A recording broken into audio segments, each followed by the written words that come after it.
homecoming night in my high school.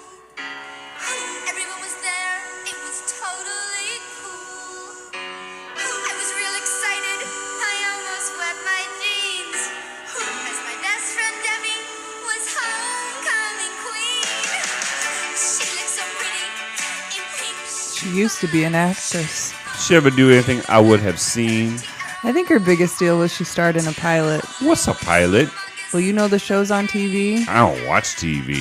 Yes, but you are aware that there's an invention called television, and on that invention they show shows? Yeah. Well, the way they pick the shows on TV is they make one show, and that show is called a pilot. And they show that one show to the people who pick the shows, and on the strength of that one show, they decide if they want to make more shows. Some get accepted and become TV programs, and some don't and become nothing. She starred in one of the ones that became nothing. Everybody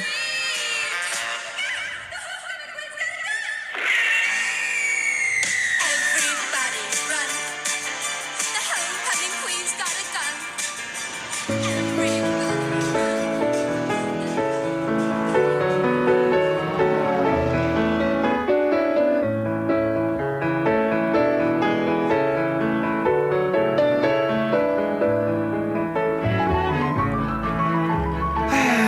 Welcome to Couch Pilots, all of my friends.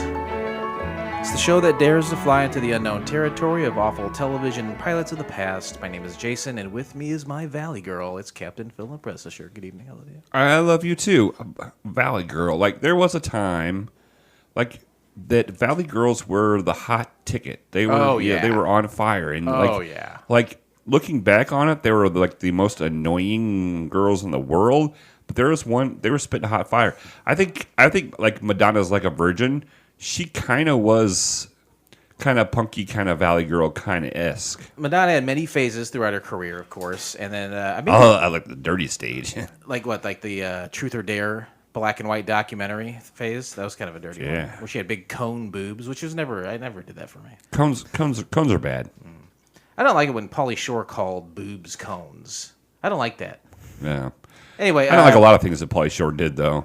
Valley Girl is kind of a thing. I feel like it was almost strictly like a Southern California thing, and that like culture like kind of overlapped with mall culture. Okay, yeah, like Debbie Gibson, kind of thing. Electric Youth. Who's the other one? Tiffany. Oh yeah, right. I think we're alone now, which wasn't even like her song. Like that was a remake. That was Tommy James and the Shondells. Shondells, yeah. Oh, he's the greatest. He's maybe the greatest artist of all time. In my opinion, pretty close. He's number one. Every popular song he had has been covered, and when those people covered them, they were hits. You know, like Billy Idol, Moni. Yeah, sure. And all the rest. Yeah, he was way before his time, I guess. If you think about it, yeah. Crimson and Clover. Over and over, just all day, day. Yeah, that's a great song.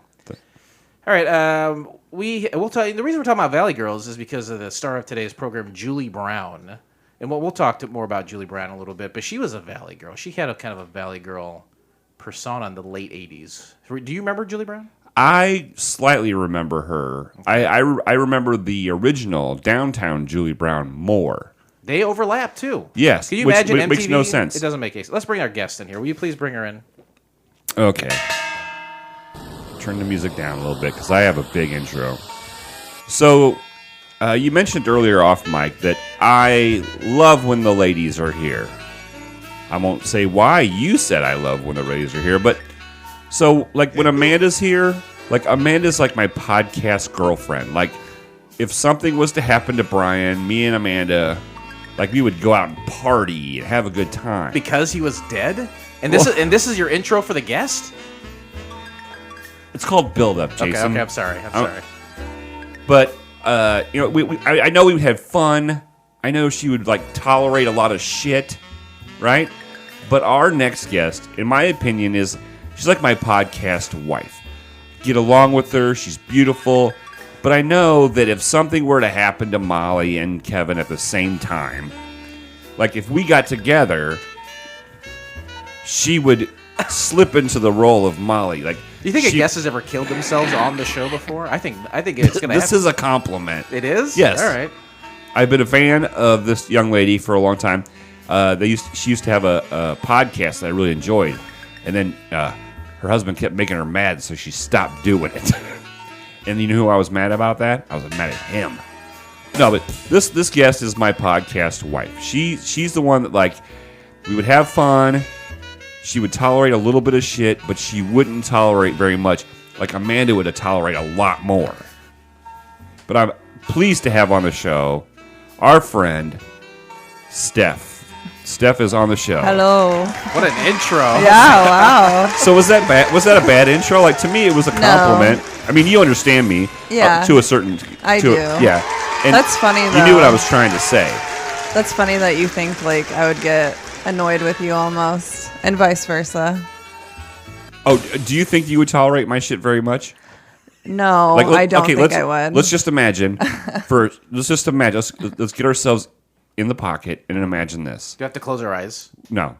Can I close my eyes? You can I'm close very your tired. eyes. Okay. If we were married, just on a relationship, not like, you know, no fancy, sexy stuff, because obviously picking me. What the fuck does that mean? Just wait a No minute. Right. fancy, sexy stuff? But you know what you tolerate from your husband, Right. And then you know me well enough. We spend enough time together, like it's not that far off. Mm-hmm. Like maybe I'm even like maybe a tier or two above that in regards to pissing you off and stuff. But I feel like you would keep me in line. Yeah, maybe. I mean, it's really hard to say. You think so? Yeah. Because you've never thought about it. I mean, honestly, no. Okay, well, Do you know what the fuck he's talking about? I have no idea what he's saying. no. Come on. It doesn't. It makes sense. what I'm saying. I kind of get it just because I don't think I put up with a lot of bullshit. I don't know. And you know how I act with my husband. Sure, I think maybe So, that's what I'm trying to get at. yeah. Like, I was like, oh, I see how she is with Kevin. Yeah. There's no way she would tolerate any more than that because Right. she's barely tolerating it now. Amen. You remember It what wasn't. you said? I wasn't being inappropriate or anything. It was just, I know your He's personality, going to apologize for this later. and I know Amanda's personality. I just, I like that any woman in your life, you immediately... I make mad. No, well, that, of course. But it's always like, what if I was with them No, somehow? I didn't mean it. But I didn't mean it that way. I meant, you know what I meant. What did you say after the first meeting we had with them? Do you remember? We met Kevin and Stephanie at Buffalo Wild Wings. Yep, in East Do Peoria. you remember what you said after the first meeting? You're like, man, she was a babe. I wonder if her husband ever dies someday. We need to get to And know something these people. happens to Kevin and my wife at the same time. They should go on more trips together. No, just no. Welcome to your last appearance. Thank you very much. I hope There's no way I she's coming wasn't. back after I this. wasn't trying to be. I wasn't. get it.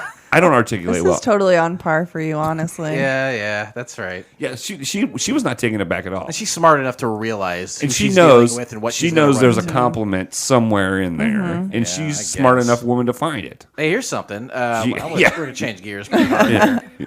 Last time you were on, we try to cycle people about every 6 months or so. I'm fairly meticulous with my list and who I Okay. want on the show. Do you have an Excel file? I do. And you were seriously the first person I wanted for this week. I'm glad you said yes, because I hate going to the next person and having to lie to that person that they were the first choice.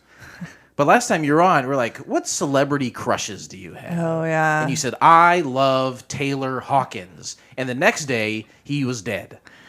Was it the next day? For the sake of the timing and Right. the comedy, Oh, yes. I'm so sorry. I that's should have fine. went with No, it that's with you. fine. Yeah, it was very shortly after that. was, wasn't it? Yes, I'm still heartbroken about it. What did we? It was drug related, right? Yes. Yeah. Like it illegal, or was it sounds like it. prescription drug, or? Honestly, I don't think anybody's really said, and it's just kind of implied, like rock and roll lifestyle. Tom Petty, I think, was in his late 60s, and I think it was drug related for him. It's like probably just like cocaine and booze or some shit. Well, and his heart was like, "Come on, man, 40 Yeah. years of this shit, Right. We got to stop right Right. now." Yeah. Taylor Hawkins, though, were you a fan of was it the music or just like his aesthetic or just the whole thing? The whole thing. They had a big tribute concert for him afterwards, and I think maybe even his son was Yeah. playing drums or His some son shit. played drums. Yeah. Did you watch a lot of that? Was that part of the missing him or mourning him? I watched a lot of the stuff in the beginning. The tribute wasn't that long ago, and I saw a video of his son playing like with a side by side of like him playing the same song. Oh boy, that's And tough. it was actually really good because it was cool to see like the same mannerisms and stuff. Yeah, you could tell that he was like his dad taught him how to play guitar or Right. drums. 'Cause, Yeah. yeah. I mean, a lot of celebrities talked about like how much joy he like brought people, and like I don't know. It probably sounds silly because obviously I say silly stuff all the time, obviously. Remember the beginning of because the podcast? obviously I didn't have like a relationship with this person, but In your head, you did. But like, I think everybody has a place in their heart where they're a fan of somebody, and it Sure. feels personal. And Foo Fighters is probably my favorite band, and I've seen them a handful of times, and I just loved watching him. I mean, I loved watching all of them, but I loved watching him and perform. And he seemed like a great guy, a great family man. So it was definitely really sad. Well, I didn't know you had seen him a couple times, and I'm Yeah. glad that you had Yeah, that opportunity. Because for sure. one of my big regrets, and I know by happenstance, I brought up Tom Petty. I didn't get to see Tom Petty. I had an opportunity, and I blew it like a dope. And I think about it anytime Tom Petty comes. So I'm glad that you don't have to face that. It's funny that you mentioned that because there was a point where I was really into a band called Those Darlings, and you should check them out. And the lead Roots country? Some roots music? No. Well, no. It's hard to explain. Kind of punky girl band kind of thing. And the lead singer I was like mesmerized by, right? But I liked their music too. Yeah. And Molly liked it too. And so like we had tickets to go see him in St. Louis, and there was like some reason we couldn't go. And then like 6 months later, she like passed away from like cervical cancer. Jeez. You know what I mean? And so I understand like where you're coming from, and the fact that like, yeah, I didn't know this person. I don't know what all her life entailed. I knew a little bit, but like when I see her play, and like even on like the YouTube videos of like not like a crisp, clean like official video, but just like the, and so it's the same thing. It's just Most weird. people, I think, if they really love someone who's in the spotlight and their art, they do feel an attachment to them. Sure. And I will speak to your husband. I think when writer, comedian, actor Harris Whittles died, I think that hit him. And then a few years after that, another guy who was a comedian who killed himself, Brody Stevens, I think that really bothered Kevin a lot too. And I totally get that. And it should, yeah. Yeah, Zoe was actually going to be Brody. If it was a fella? Mm-hmm. Yeah. I can't remember. Were you the kind of people that keep the name secret? Not really, no. That's We didn't with Ian, and with Zoe, we didn't either. But I was a little less like open about it. Like if somebody like specifically asked me, I'd probably tell them, but I wasn't just like, Here it is. yeah. Right. You didn't broadcast it. It was upon request. Right. Which makes sense. Yeah, and it's not, I kind of understand it now because, sometimes like when you say the name, like people make a face or they make a comment or something. And then you're questioning yourself. And then it's like, then you are mad at them. Well, if I have a daughter. Don't call her daughter. That's number 2. And I was like, if she's a boy, I was telling some people this. I said, I think I'll name her Adolf. Got a lot of weird looks. That's weird. Yeah. I don't know why. Looks. I don't know either. You used to have a lot of Jewish friends maybe then instead of German Almost friends? none. You have a lot of German Purposely, friends. almost none. Oh yeah. Love the Germans. Whatever they do is right. Hey, so Taylor Hawkins. Don't call me daughter. Hey, Taylor Hawkins is a big loss for real. Right. No joking. All joking aside, Harris Whittles, and I'm serious about that. But he's gone. Mm-hmm. Who do you want to? Who do you like now? It can be someone that you're genuinely interested in as a celebrity, or someone you just want to die next. Yeah, geez. Now I'm afraid to say anything.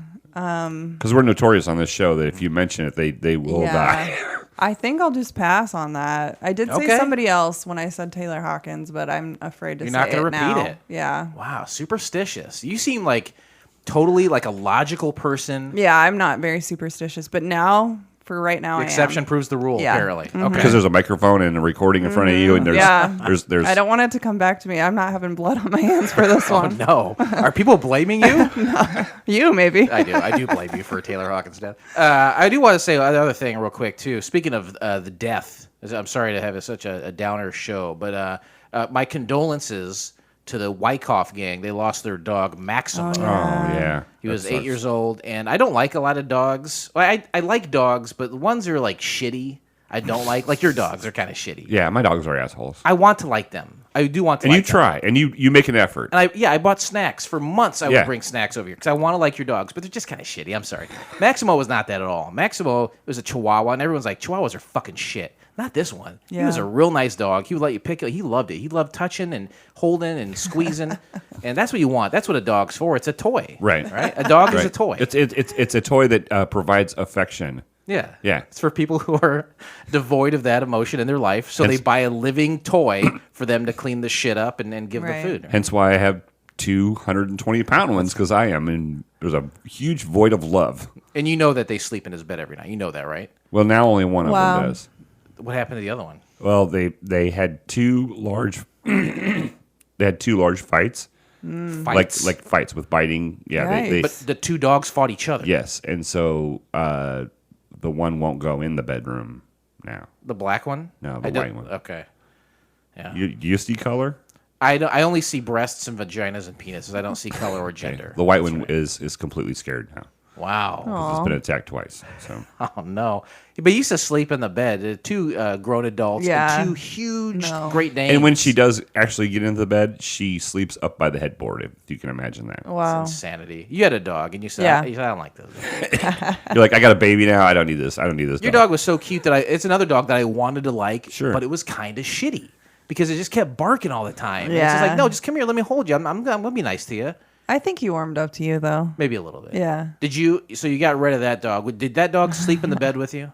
Yes. Yeah. And you like that? You like having a No, I didn't. That was a little itty bitty. I mean, that dog was only like 7 I know, pounds. but like I'm like not a cuddler. Like I don't like to be touched when I'm sleeping. And Well. Gus wanted to be right next to you. I'm the same way. I don't like to Yeah. be touched when I'm sleeping either. But I did not get rid of him. I gave him to my parents. You destroyed the animal, right? I did not. I rehomed him. You made Kevin go out in the backyard and shoot him. So Let me ask you: is Kevin a cuddler? I don't know. He probably wants to be, but Just don't allow it. In my ideal scenario, if I am forced to live with a lady, separate bedrooms. Is that a real thing that you would like or not? yeah, I would love it. absolutely. Why aren't people doing this? Because I think they got it I think- half right in the 1950s. Because Dick Van sitcoms. Dyke did it. Dick Well, Van Dyke did it. And I know a lot of people, like, after a good amount of time being married, then they're just like, you know what? Let's just do separate And bedrooms. I need a place to put up my Beastie Boys posters. You know, Yeah, the whatever. girl doesn't want it in there. Both of my grandparents had separate rooms. My mom and my stepdad, for a long period of time, had separate rooms. Mm-hmm. My dad and my stepmom, they have separate rooms as well. And I Yeah. think there comes a time in your marriage you're like, well, you know, we despise each other by now. Well, It's a lot of physically times- grotesque to see each other. Physically grotesque. A lot of Let's- times somebody snores. Yes, And that the was other that. person is just tired of it. Yes, Yes. that was one of my Yeah. grandparents. They were on opposite sides of the house. That's how. I mean, Wow. the bedrooms were on the opposite. I've had sides so of the many house. ladies. It doesn't matter how many ladies. They say, "Hey, there's like 5 minutes where you stop breathing." And I was like, Mm-hmm. "I don't know." Oh, gosh. Well, that's been a thing for probably the past year, where Molly has said, "You need to go have a sleep study. You need a CPAP machine. You are, You and, suffer from sleep apnea. and then I'm like, no, no. And then she records it, like audio Mm-hmm. records it, and yeah, I Frightening, mean, terrifying. Yeah. Now, let me ask you this, Steph. Sure. Sleep studies only exist so someone who's making sleep apnea machines can sell a sleep apnea machine to somebody. Now, don't tell that to Kevin. He's probably going to hear this because he's got a sleep study coming up. Does he? Well, I think maybe that's where I think we But- were talking about that on the Radio Rewind program I do with them. But, yeah, you're right. Who's ever left a sleep study and said, "Nope, everything's right as rain. See you later." No, it's like sign here, here, and here. Give me your insurance. We're gonna send a CPAP machine to your house, And you're gonna look like Bane You're for gonna the look rest like of your life. fucking Darth Vader when you sleep. Right. If you ever want to have sex again, not going to happen. Oh my god, that'd be wild if he was wearing that right during the act. Yeah, a little bit. You look like an anime. I don't know what that is. Anyway, in my dream scenario, pun intended, it's I sleep in my own room because I snore. I can't touch anyone when I'm sleeping, and oh my god, I'm farting up a storm. Are you a night farter? Well, my farts are so much that like in the morning when I start to do it, it wakes me up. It sounds like someone's dropping a barrel of apples on the floor is what it sounds like. What are you doing Oh. during the day to where this happens? Do you not fart during the day? I keep it all in. I don't understand that. I mean, is it maybe because you're like laying like horizontally or something? Yeah. Well, I don't know if Kevin's told you this. Probably not. Well, who knows? But he'll like stay up really late, and then he'll come into the bedroom, and sometimes he'll tell me the next day. He'll be like, I didn't go in there because it smelled so bad. You were farting so much. I'm like, why do you have to tell me that? You could just not tell me that, and we'd both be happy. Right? Yeah. There's no advantage to letting you. Right. There's no like. I'm like, okay, There's cool. There's no health concern. Like, hey, you're stopping breathing at Right. night. It's like, oh, you're just stinking up the room You're while you're stinking sleeping. up the room. I just I'm want like, to let you know. I should be like, yeah, I'm doing it on purpose. It's only hurt feelings. No one wins. Well, Right. Kevin, if he wants to sleep in the bed with you, he should just come in and just automatically come in with a couple of lit matches, wave them around, Some sage, maybe. Candle. maybe burn some sage.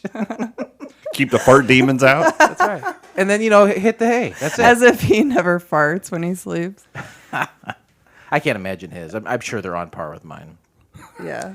Anyway, what else do we want to ask you about? Oh, one last thing, I guess. You have a new job where you work with kids. I do. And you got the job, and instantly everyone was sick. Everyone in your house was sick. Everybody was sick. Yeah. Kids carry so many germs. I assume everyone's healthy now. Do you feel like you've brought a new level of immunity into your household because you're around all these children who are always sick and touching stuff and being gross? Yeah, I mean, and we've had like the second wave because we were sick for a good 3 weeks, just like cold, runny nose. Yeah. Kevin was sick. Kevin blew his eardrum. Yeah, Kevin got a really bad ear infection. I mean, Man. we were all sick forever, and then now there's a stomach bug going through, Oh, my God. which is horrible. And so we were out a couple days last week. And yeah, I mean, man, by the time the kids go to school, they got to be immune. It's Yeah. insane. It's in a weird way. I would try to find the silver lining. Here, Yeah. where, like you're getting all this shit. Sure. And that's why I've always hated wash your hands, absolutely. Right. But every time you're always reaching for like Purell. Yeah. That shit is horrible. For Yeah, you. that's the worst I thing. hate that. I never use it. You have to not literally, but you have to eat some shit. Yeah. You have to eat some. Because they'll just build up your immunity. Otherwise, someone's gonna fart during their sleep and kill you. Right. Right. You don't want that to happen. Get the sage out, right? Yeah. Sage it.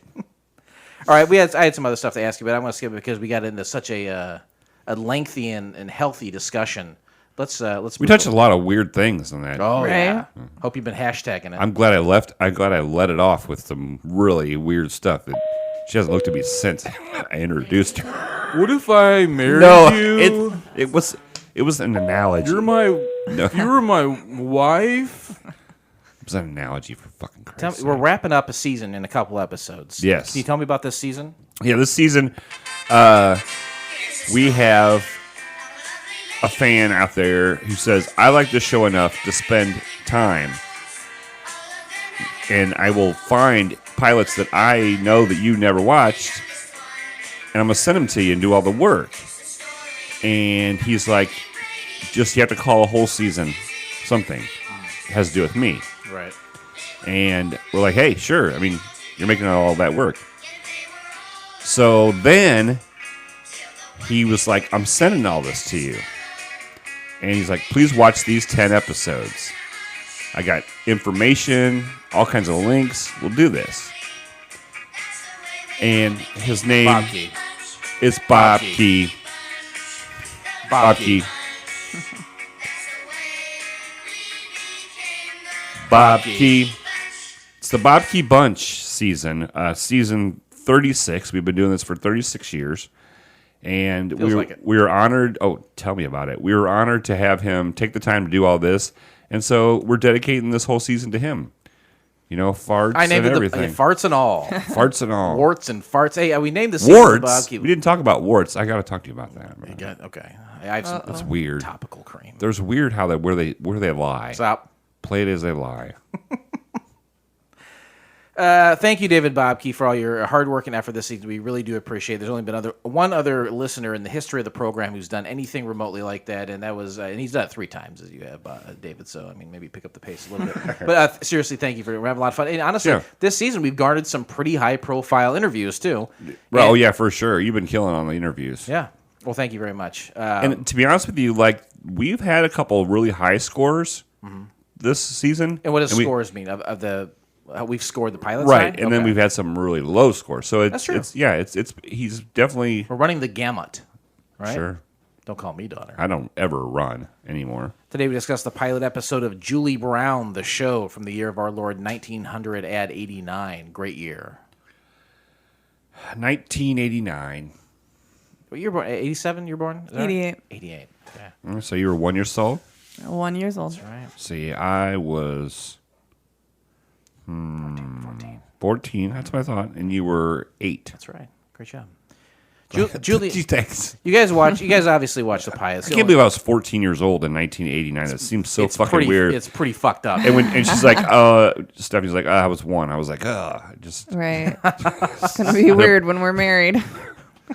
Oh, not by now. Big age difference. At this point, no, it's not a big deal now. But if I would have asked you back then when you were crawling around, Okay. Maybe we could stop there, Bradley. Don't want to give you any more editing work than you don't do. Listen up. Hey, you said you knew Julie Brown a little bit, Blake. Do you, Steph, did you recognize Julie Brown at all? No. I mean, she reminded me of like Cyndi Lauper, which Yeah. I don't even know if that's Yeah. a good. that is a Yeah, good that's all right. analogy. Yeah, that kind of Yeah. works. Well, Cyndi Lauper was kind of in that The same. kind of pop, bopper, valley girl kind of looks. Yeah, that makes Yeah. sense. Bright colors, a lot of poofy dresses, a lot of putting your hair up and Bright stuff. hair, yeah. A lot of like bracelets and stuff like that. So Julie Brown, I believe she was an actress in the 80s. She used to be an actress. Right. She also released a couple of music albums. The intro song for today was "The Homecoming Queen's Got a Gun." It's one of her highest listened and streamed songs on Spotify. And she also had a show on MTV that was for a couple seasons, I think, late 80s, called Just Say Julie. And it was, say Julie. do you remember that or not? I think so. She would throw to music videos. She would do like weird, kitschy, quirky things between videos. She would interview people. It was kind of like Headbangers Ball, but for like punky valley girls. It was probably more pop music at the time. If I had to guess, I don't know. I remember seeing it here and there, but I wasn't into MTV during her time there. A few years later, I got an MTV as I was like 13, 14 years old. But at the time, yeah, she was like a VJ who had her own show and did little pre-tape bits and whatnot. And I always thought she was kind of cute, honestly, back in the day. Kind of a sexual awakening for this young man. Not for me. You had mentioned Downtown Julie Brown. Do you know Downtown Julie Brown? I've heard the name, She but She was a VJ that was African American and with a British accent. okay. Wubba Wubba Wubba was her catchphrase. Yeah. And she would go by Downtown Julie Brown. And then this Julie Brown, she would go by like Miss Julie Brown. How bizarre is it? You have two fucking Julie Browns at the same time. Shouldn't someone raise their hand and say, you guys can both have that name on your license, but one of them change it a little bit. Right, for Right. the television. Yeah, it's very confusing. Anyway. All right, I won't go in any further because I don't think we have a lot of that's experience or knowledge of Julie Brown. So Sure. let's go back to 1989. In our minds. And to do that, we'll talk about some things that happened that year, specifically in the month of October of 89, so we can get the proper mind frame of when this show was released, because to do it any other way would be uncivilized. Right, we can't look at this pilot in 2022 and judge it based on today because it didn't happen. That's right. You know, it was many, many years ago. So we have to look at the things that, we had in 1989. You okay? Yeah, no, I just making sure it was 89. Yeah, that's right. Yeah. But, there's a lot of things that we have now that we didn't have then. Okay? Like what? Well, We barely had Steph. Barely. we barely had Steph, which is I don't part of think I was gonna say microwaves, but I was thinking toaster in my head. Oh no, microwaves. We didn't have microwaves in 1989. You're Right. right. Didn't You know have- what? Thank you for Wasn't a saving thing. me on that one. We didn't have LEDs. I'll tell you that. In 1989, we did not have LEDs. Speaking of LEDs, I paid a lot of money to have a car wash the other day because I haven't washed my car in a long time. Oh, why is that? Just haven't been able to To wash it. Sometimes people get very busy. Yeah. Sure. Oh yeah. It's so busy. And I was like, hey, you know what? Let's just have fun. Just And- have fun with the car wash, all right? I love it. And because I don't even think like car washes are a big thing right now, and they're all Huge. over the place. They're everywhere. And I was like, oh, it's just, and I pulled up and I saw how much it was. Right. And I was like, what makes this worth $25? $25. So I said, you know what? Insane. I was like, I'll do the $25. All it is just the same thing like every automatic car wash has ever been, except they have LED lights that makes you think Stop. that makes you think that the soap is purple when it's just white. Right. It makes you think that the wax foam or whatever they're put on it is on fire, but it's just So yellow. we're and paying for lights? Is that what you're saying? That's all you're paying for. Do you, I agree, do swear you to concur God. with Yes. this stuff? Maybe like some Rain-X too or something. Yeah. Okay. Yeah. And like when you go into the heat area to dry it all off, it's all red and it says you're entering the inferno kind of bullshit. Oh my God. Yeah, Where are so you going? there's a place in Kentucky. Okay. The new one by the old McDonald's Yeah, there? that's where I worked at my first job. Yeah. But I went in there and but it's You, all. you know my friend Jeff used to work at that McDonald's too, right? Oh, I didn't know that. You guys are McDonald's brothers. I'm sorry, go ahead. High five that shit. But I'm just saying, like, we didn't have LED lamps back then. And your car washing experience obviously sucked. It was much cheaper. It was much cheaper. I just got my car wash yesterday. It was Halloween themed, which I like. It was like a haunted car wash, which is not a real thing, but it was fun. And then there's one in Peoria. I can't remember, a club car wash maybe is the name of the thing. Yeah. And when you're going through, they put so much foam on your window it becomes like a screen, Sure. and they project the image of the facility that you're on your windshield while it's being washed. Okay. And I will pay you $25 for that. I'm gonna go see that one. You know what? Maybe that's a new podcast. Maybe like it just is. go to different. We just go car rate car washes washes? and just like. There are enough of them. There are enough of them. And also, Hold on, real quick, I will say it's funny you bring up LED because the guy who invented LED just died. ooh, wow. That's true. He was in, I think, his late 80s or something. It lived a nice long life, like kind of like the life of the light bulbs. Oh yeah, it makes sense. Yeah. And we didn't have Band-Aids in 1989, so Very good. if Steph was 1 year old and cut her knee on the sidewalk or something, Too bad. Too bad. So sad. 1-year-olds love Band-Aids too. How's your daughter doing? It's a thing now. Like She's doing good. it's a thing now. Like they collect them. They want to put them on. Yes. They want to put a bunch of Band-Aids on. Yeah. They love Band-Aids. And they're expensive, right? They're not cheap, right? No, they're pretty cheap. Oh. Okay. Yeah. I guess I've been buying the wrong ones, I guess. Yeah, you've been getting the Paw Patrol ones. You're paying for the licensing. Yeah. It's all those Power Ranger ones I get. Those are vintage. Hey, here's some things that did happen back then. October 9th, an official news agency in the Soviet Union reports the landing of a UFO in Zoranets. Zoranzes. I don't know if that. Where's that? That's in Russia, probably. Okay. You ever see a UFO before, Steph? No, can't say that I have. Is there intelligent life out there? I don't know. I've heard some pretty interesting takes, but So just people, you've heard other people's ideas, not necessarily like stories or So something. it's my same take on ghosts. If somebody else tells me that they've seen one, I believe them. Really? Yeah. Okay. But if I haven't seen it myself, type of thing. Interesting. Wow. Blake, ghosts? Yeah, I would say yes to ghosts. I haven't experienced anything, but I'm not going to say there's no such thing for sure. I'm kind of in that camp. I don't think there are, but I also think, like, they said there's a shrimp in the ocean that says the shrimp can see 150 billion colors. Like, oh my God, that's cool. That's How they know I that? don't know, but like that's a lot of colors, though. You know? It's a lot of colors. Eat the shit out of that shrimp, right? It's more colors than we can see. It's called LSD. So there are obviously like animals and things that can see things or perceive stuff different than we can. So could there be ghosts? Maybe. I strongly doubt it. And I think if you're a person who believes in ghosts, you're much more likely to see a ghost because you believe Sure. that it is real. That's my take on it. Okay. There's a lot of stuff that can't be explained. You know what I mean? My other So- take is that it's also like the ghost and haunting communities. It's like a multi-million-dollar business. If it were real, it would be a multi-billion-dollar business. If we could prove that ghosts were real, like it's a whole untapped market. You know what I mean? Like if it was real, like there would be businesses. There would be like we've got this ghost. You can come see it. You can interact with it. You know what I mean? Like Right. But I it think all a lot goes back to money. I in think my a lot head. of those, a lot of the ghost issues are they're personal things. They're not. It's like, hey, here comes the 6 o'clock tour. Here comes the ghost. I mean, I think it's a lot of personal. Oh, there's my dad. He got hit by the train. Now I can see him. Right. Right? That kind of personal stuff, right?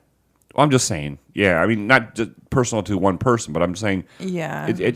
I don't see them as commercially. You can't turn them on and off. You know what I mean? Does that make sense? You can't pay them, so therefore they're Right, not yeah. going to Yeah, they're come just around when you want Boo them bucks. to. Yeah.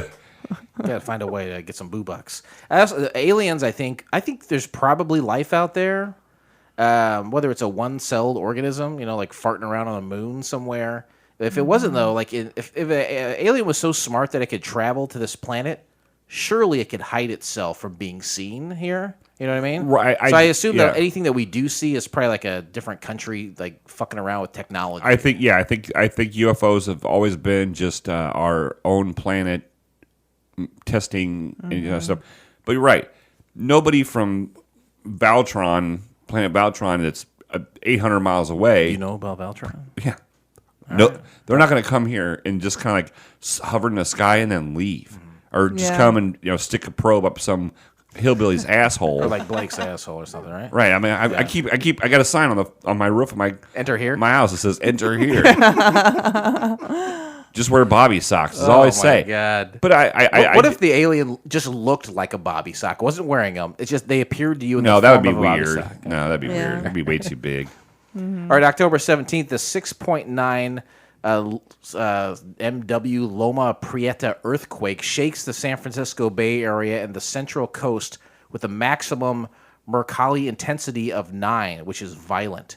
63 people are killed, and the 1989 World Series in baseball is postponed for 10 days as a result of the earthquake. San Francisco Giants and the Oakland A's. Was that who? I think I can't remember exactly. It was Yes, Oakland A's yeah. for sure. But yeah, no, I remember that at It was 14. during the game. It was it during happened. the game. Wow. You ever hear tell of this? No, I don't. We don't even really have to think about earthquakes here in central Yeah. Illinois. Every once in a while, you might get a little, but it doesn't do anything. Yeah. No. Have you ever been in an earthquake other than here, like where you felt it and everything? No. I have no idea.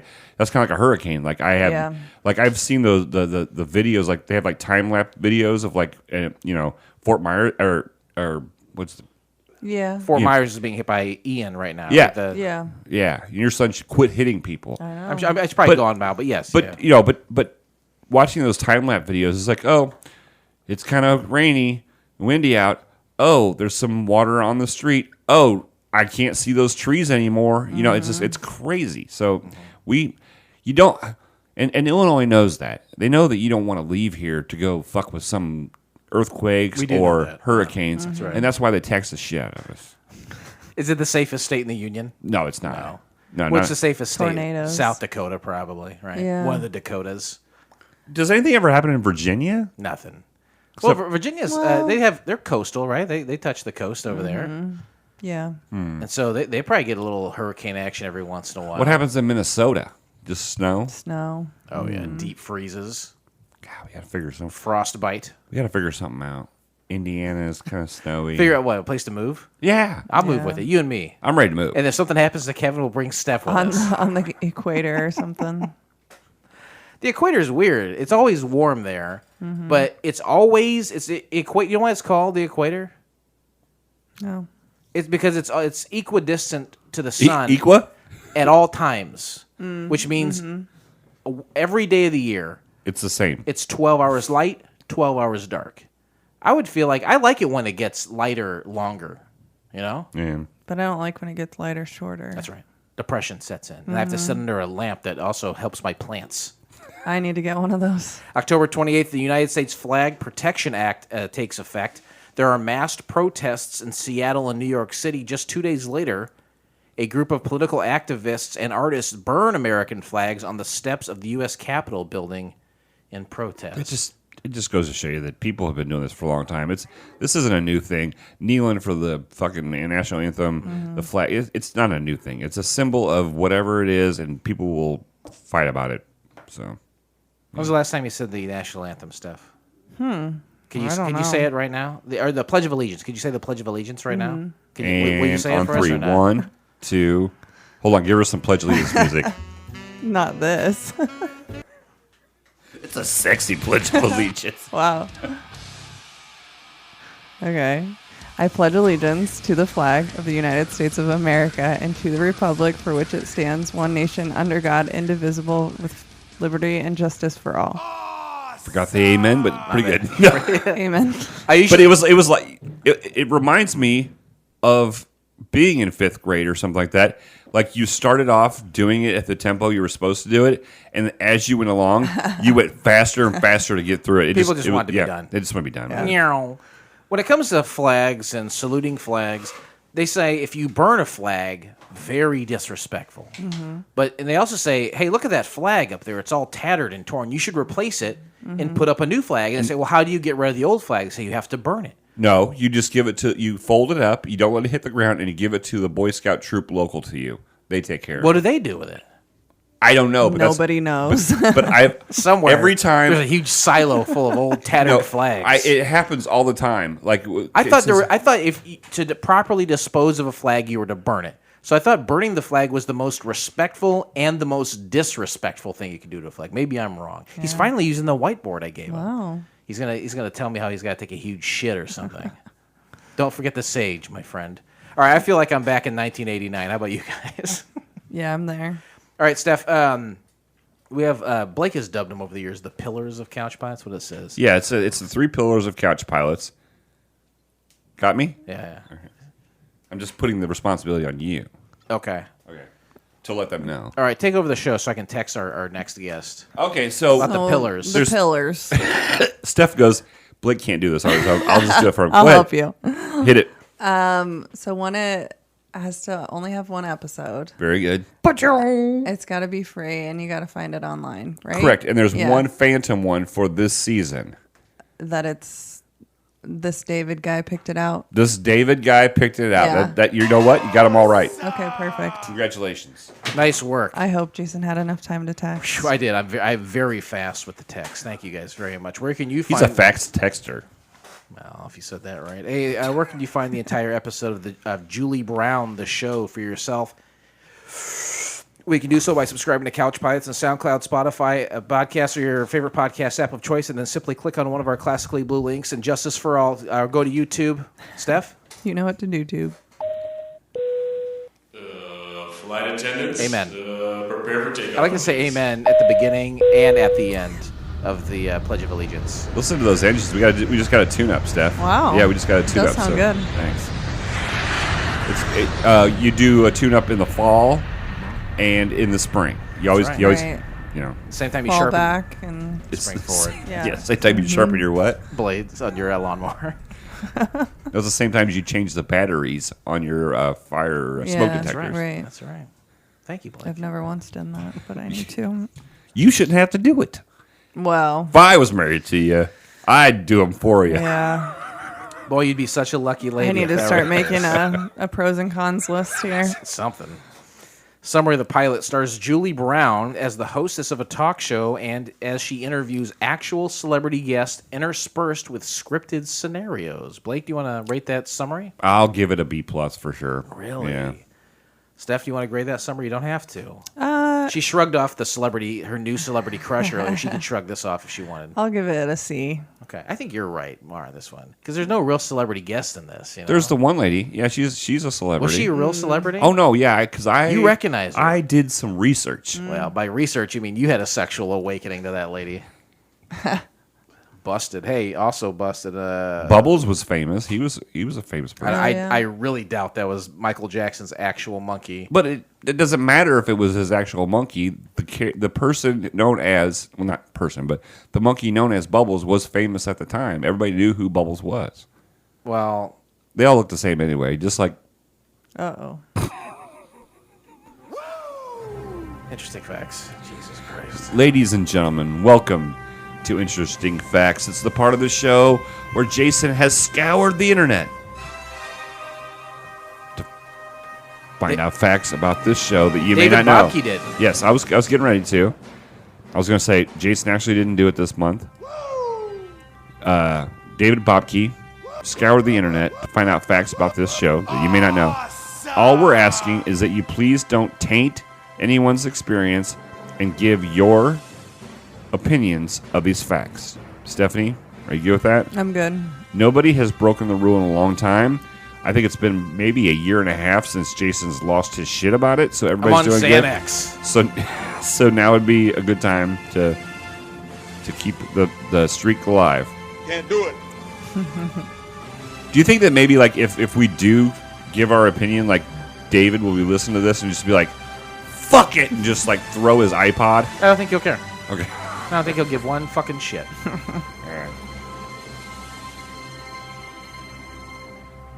All right, that's good enough. Thank you very much. Interesting facts. Julie Brown, the show debuted on September 4th, 1989. At that time, the top song in the U.S. was Hangin' Tough by New Kids on the Block. There you go. No, all the way in the end. All the way in the end.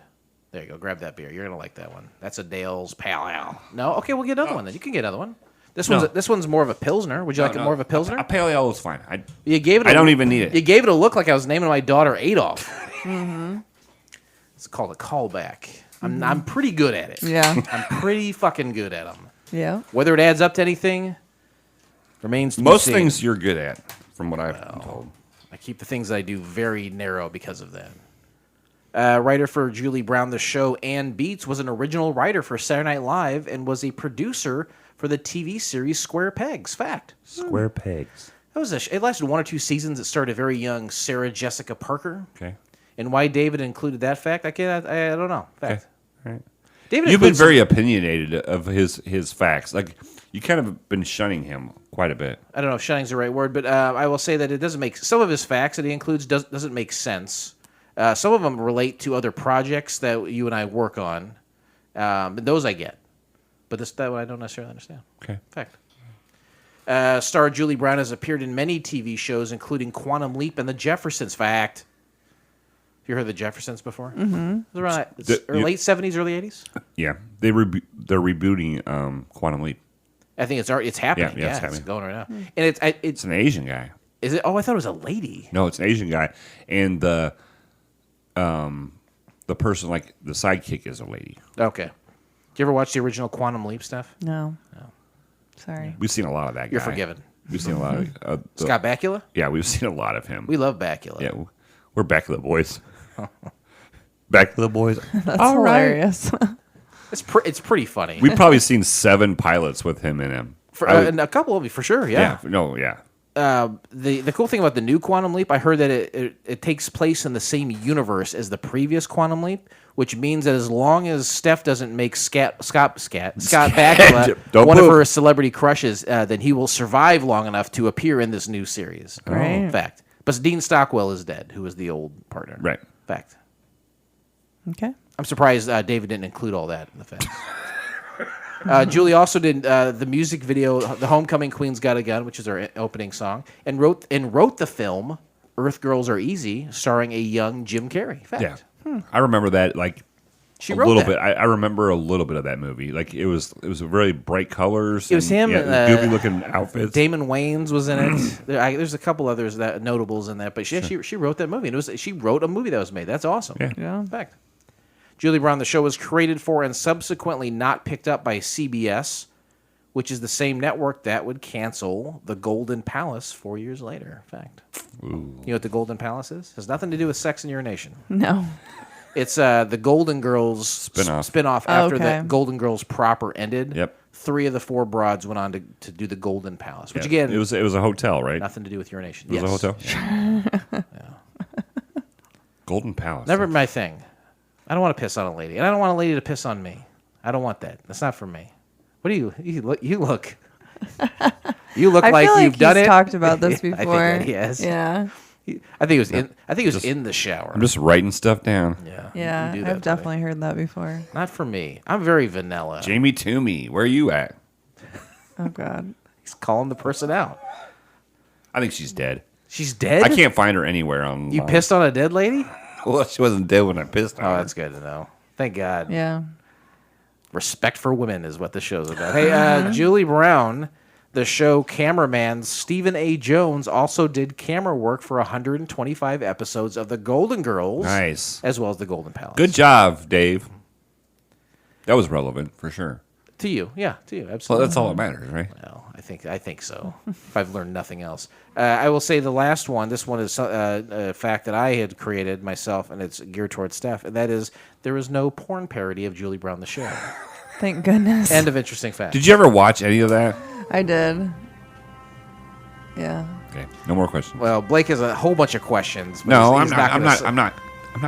I don't think my intro was inappropriate. I don't think I'm ever inappropriate with Stephanie. The last time you were I think here, I walk a fine line and stay under it, but I don't think I'm ever inappropriate. I think we're in the middle of a season of cartoons, and Yeah. you came on, and we watched. I think it was like a 15-minute pilot for a failed cartoon that someone had gone and made a porn parody of. right. And And then we called Kevin while you were on the show. Oh, did we call him that? Yeah. Okay. And he watched it before he got home. Yeah. I think is what Yeah, happened. probably. And then I remember Steph saying when I got home the garbage can was full of napkins. What did you like? You don't have to get graphic or anything, Yeah. but you did watch it. Yeah. What did you think of it? I mean, that's definitely not my thing. Like It was cartoon porn. Right. It was definitely like close to the pilot. Like I mean, the Yeah. the The artwork. art style I Yeah. mean, It's yeah. I mean, it was well made. If you're talking about like, cartoon porn. yeah, Was it your favorite cartoon pornography you've seen? yeah. All right, that's enough of that. Twitter responses. Twitter responses.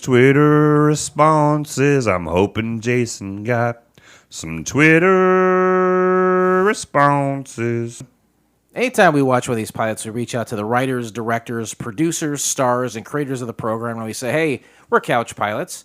We talk about TV shows that had only one episode. Next up for us is Julie Brown, the show. We're excited to watch it, and we're wondering if you had any fun or interesting info you'd like to share. Thanks. Hope to hear from you. I did get a guy to respond.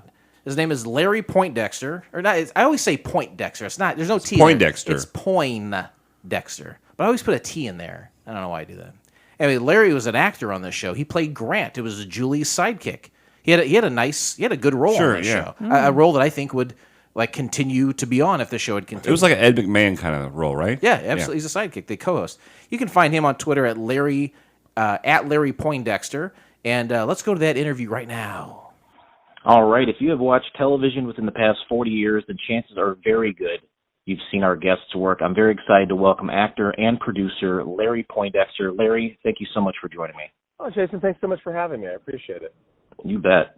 So I try to do research for all my interviews. I don't want to ask vanilla questions. I've read about you. I see you're from Dallas, Texas. I am. And I assume you currently reside in the LA area. I do. I'm in Los Angeles, yeah. Okay. And your father, I read, was Tony Award winning light and set designer H.R. Poindexter. Yeah. I grew up in a family that had my mom was an opera singer as well, and they met. Wow. They met working at the Dallas Summer Musicals in Dallas, Texas, in I think '57, and I think that's right. Yeah, '57, and got married and had me, and 19 years later, I ended up making my professional debut on the Dallas Summer Musicals also.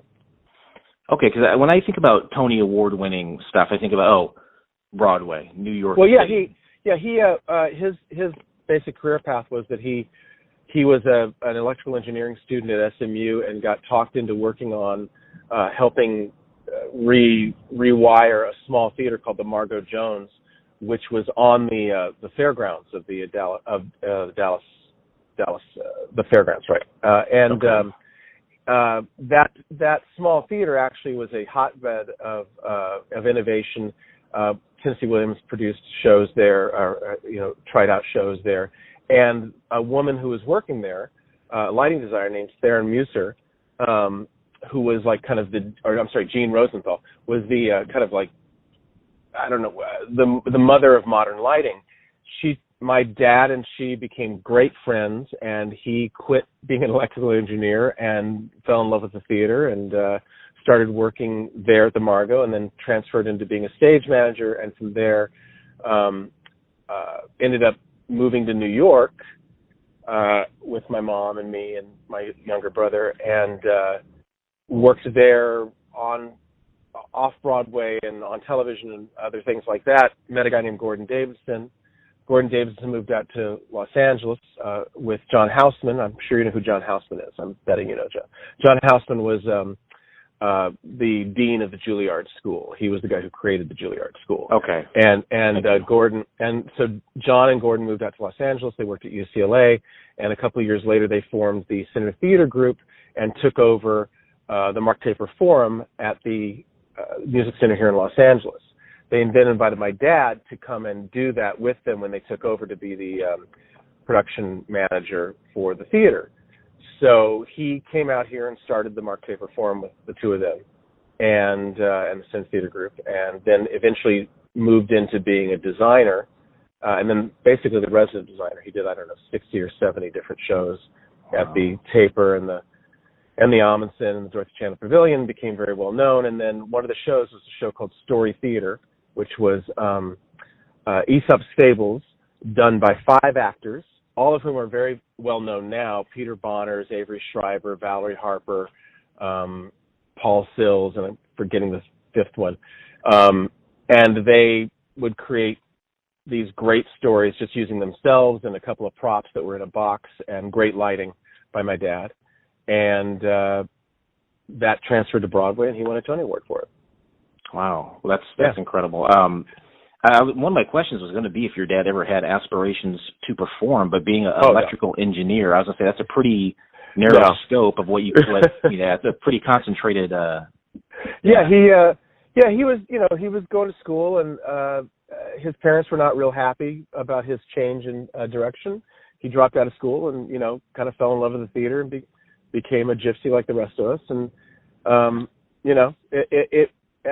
but he met my mom, and who was a chorus girl at the time, and working around town as a singer, and it was like it was a completely left turn, and it was a great left turn. So you went to Dallas, to New York, to LA, and you knew your whole family would move with each, and then you ended up back in Dallas, though, you said, making your performance debut. I when I was 19, or I'm going to say 17, actually, what happened was my father passed away early, and as a result of that, he had been very adamant that I not be an actor. He was fine if I worked in the theater, like if I was like if I was working as a welder or something like it, he would be very happy about that, which, he taught me how to do when I was 10. Yeah. But, so he was happy with that stuff, but I never performed. And then he passed away, and that year I got talked into doing a play by my best friend in high school who was doing plays. And I had recently been kicked off the football team, and that's another story we'll tell at the second part of this long-winded explanation. As a result, I had nothing to do, and my friend invited me to do this play, and I ended up getting to lead the play, and I did the play, and I thought it was great and amazing, and, my father died the year before, so it was really, there was no one telling me not to anymore, and I did a couple more plays, and then one of them I was kind of, I went to junior college, and then I kept doing plays there, even though I was like an art major, and one of the plays I got some recognition in a thing called the Irene. Oh God, I can't remember. It's been so long. But a national competition for actors, and so I ended up going to Cal State Fullerton, which is where they were holding the competition for the regionals. And while I was there, I was approached by their people there, and they were like, "Hey, do you want to come to school here?" And I was like, "Sure, I got nowhere else to go." And so I went to Cal State Fullerton for a year and a half, and in that time I really decided that I wanted to be an actor. So I boldly called my godfather, who was the managing producing director guy who ran the Dallas Summer Musicals and the Dallas Opera House and the Dallas Opera, and was like a guy named Tom Hughes. And he very politely and kindly said, "Well, you'll have to audition for it if you want to come work for me." And I said, "Great, because I'll be out there next, 2 weeks, and you can, show me your stuff, and so, yeah." I don't know where I was in that story, but basically what happened was that I called my godfather, who was running this thing, and said, "I want to audition for you."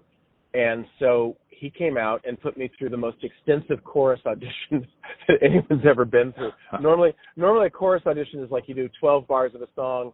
They ask if you can dance. You maybe do something that they invite you back to do a dance, and then you're done, right? And I was in there for like 2 hours at the end of the day. He like Oh, had wow. me. I did every monologue that I'd learned in college at that point. I did every song that I had in my book. He had a choreographer there who like put me through my paces at the audition. Then he had me read some material, from, I think they were doing Brigadoon, and I don't remember what the second one might have been, George M, or I don't remember what the second one was. So I read a couple little things like that, and then he had an agent there as well because he didn't trust that he would, give me a fair shake in terms of like, because he, was my godfather. Right. So after the audition, he said, "Why don't you meet me for dinner?" And so I met him for dinner. And he goes, "I think it's going to be just fine." and so I got a job. So I flew out, that summer, and basically, they threw me into the deep end, and I got my equity card there and made my professional debut there. Wow. Yeah, really cool. Really good. Yeah, that is cool. So before you decide, you said to start in high school and you kind of got talked into it. But before that, and your father saying, "I don't want you to get into acting." Did you ever have a chance to work with your father in any capacity before that? No. I mean, other than being like around and being a gopher for him when he was doing something, like he'd invite me or take me to work with him, and I loved being, obviously my dad, I loved being with him. So Absolutely. he would take me down to the theater, and so I would like hang out and watch it was a very funny, weird thing. Like he was telling me, if you become an actor, I'm going to cut off both your hands. And at the same time, he was taking me to watch these brilliant actors do amazing work. I was watching like rehearsals for The Shadow Box, and Richard Chamberlain doing Cyrano de Bergerac, and I can't think of all. I mean, John Voight doing Streetcar Named Desire with Faye Dunaway. Wow. I mean, like crazy great actors doing amazing things, while he was telling me like, you don't want to do this. So at the same time, I wasn't really interested. I was playing football, and I was hoping to be to go into graphic design, and I was doing that pretty extensively, and trying to get my portfolio together. And then even when I went to junior college, after my couple of stints being an actor in high school, because I did like 2 shows in high school at the end of my senior year. Even then, I was going to go to art center. I thought that was what I was going to do, and I had one more like to put a pin in this thing. I didn't get to work with my dad other than hang around with him and like go get him a cup of coffee. But what was really great was that 15 years later, after he passed, I think I was going to a family reunion in I don't remember if it was Little Rock or Shreveport or something like that. But my grandmother had a box of his old clothes that he had. I actually don't know why she had them. I have to be quite honest. It was like, he passed, and I just don't know. She had, for some odd reason, she had a couple of boxes actually of his old like jackets and outerwear and stuff like that. And in the pocket of one of his leather jackets, I found 2 ticket stubs to the first play that I'd done. He never told me he came to see it. We never talked about it. I didn't know that he was there. He obviously had like bought the tickets, sneaked in, and watched the show, and never spoke to me about it before his passing. And he passed not too long after I did that first show in high school. So it was Did your grandmother have any idea that those tickets were in there? No. I was just going Unbelievable. through really great, really beautiful. I cried like I think I cried for like an hour. It was just like one of those things where, I was always regretful that my father had never seen me work, and that it was okay, that I was like making a living and I was going to be okay and everything, because I think that was his worry, because he knew what a hard job it is. And he had. And I don't know why he never spoke to me. Maybe he thought I was not very good, which is certainly possible. Or maybe he thought it was hypocritical to come see you, even though he tried to push you down in that direction. Either way, absolutely. What a tremendous gift, though. Really. Find those. Yeah, really really beautiful thing. So thank you for sharing that. You're welcome. So you're doing plays, you're getting some recognition in these competitions. You're talking. Let's just call it a competition. One competition. How does that transition? Because it seems like you did a lot of live theater then. It seems like you do a lot of live theater still to this day. But how did that transition into television and film work? Well, gosh. Okay, so after my second year of summer stock, I came back to Cal State Fullerton for my second year, and I was kind of torn. I'd applied for the University of Wisconsin-Milwaukee acting program, and I had not gotten in. I was put on a waiting list, and there was a chance I'd get in on that. But at the same time, I was kind of like, I don't know if I really just want to go to Cal State Fullerton anymore. It doesn't feel like it's really offering me, what I want. They're great. I have to say, they're a great program, and it was more about, at the time, feeling like I wanted a more concentrated experience than just going to college, right? And I was thinking, like, well, maybe I can apply to Juilliard. Maybe I can, there's a bunch of places I could maybe go, and I'm not sure what I want to do. In the meantime, on the last tour, the same agent who had been there for my auditions with my godfather 2 years prior had gone to visit one of her clients on closing night. And I'm going to say we were in Orlando or something like that. I don't quite remember where we were. We did a tour, you did the show in Dallas, and then you tour for like 5 or 6 weeks as well. So we would go to, every year I went to what was called the Kinley Circuit, which was three different theaters in Ohio. And then usually it would be like the St. Louis Municipal Opera, which is the Muni, which is this 10,000-seat open-air theater, and then maybe Atlanta or Orlando or Indianapolis. It just depended on what what tour they put together. Mm-hmm. So while we're wherever we are, I don't remember. Again, I don't remember where we ended up. I ran into the agent, and the agent goes, "Oh, hey, it's good to see you. And what are you doing?" I said, "Well, I'm heading back home." And she goes, "Oh, you're in Los Angeles. Well, if you decide not to go to, when you're out of college, you decide not to go back or whatever, you should give me a call. I'd be interested in representing you." It's like, "Oh, okay, great." So when I got back into town, I wasn't sure what I was doing, so I called her, and we met, and she said, "Well, there's an audition for this dinner theater show, and why don't you go audition for it?" So I did. At the same time, I don't think I got that one. At the same time, I was auditioning for a couple of small theater plays in Los Angeles. These were they were called the equity waiver theaters, so like 99 seats and smaller, and you audition. You're not going to get paid, but it's really, really fun, and good people were doing it. It was like what you do when you can't do television or film at the time. You go do a play, right? Yeah. And so I auditioned for this thing, and it's I don't remember the name of the show, but at the end of, I got a call back, and at the end of the call back, I get a voice coming out of the back row of the small theater going, "Excuse me." I said, "Yeah." And he goes, "Are you HR's son?" I said, "Well, yeah, I am." He goes, "Oh, well, I'm Frank Levy. I worked with your dad a lot. I packaged shows when I was at CAA, or I think it's ICM, I'm sorry. And, I knew your dad, and I was great." And so we talked a couple of weeks. He said, "You should come see me. Here's my card. Call me. Come see me at the office." Now, I'm thinking, this is fantastic. I've just auditioned for this play. Now the executive producer boss is, asking me to come to his office. I'm so excited. Yeah. And so I call him, and, the next day I drive up I'm living at the beach, and I drive into town, into the valley, and I go to CBS Studios, and, I go on there, and I go to this really cool office, and there's Frank, and he sits me down. He goes, "Yeah." I said, "Oh, this is great." He goes, "Yeah, look, I don't think you should be an actor." And I'm like, "What?" And he goes, "Yeah, I just don't think you got it." And he's like a talent manager as well. He's managing Greg Harris and some other people, and he's got this small theater, this company called Catalina Production Group, and they're doing television movies, and I think he's producing feature films and small theater, developing things in small theater for Greg to do, so people have seen it in a different light and all this other stuff. And he goes, "Yeah, I don't think you do, but I liked your dad, and you seem like a good kid, so why don't you come work for me as a production assistant?" And I'm devastated. I didn't know what to do. I'm like, "Okay."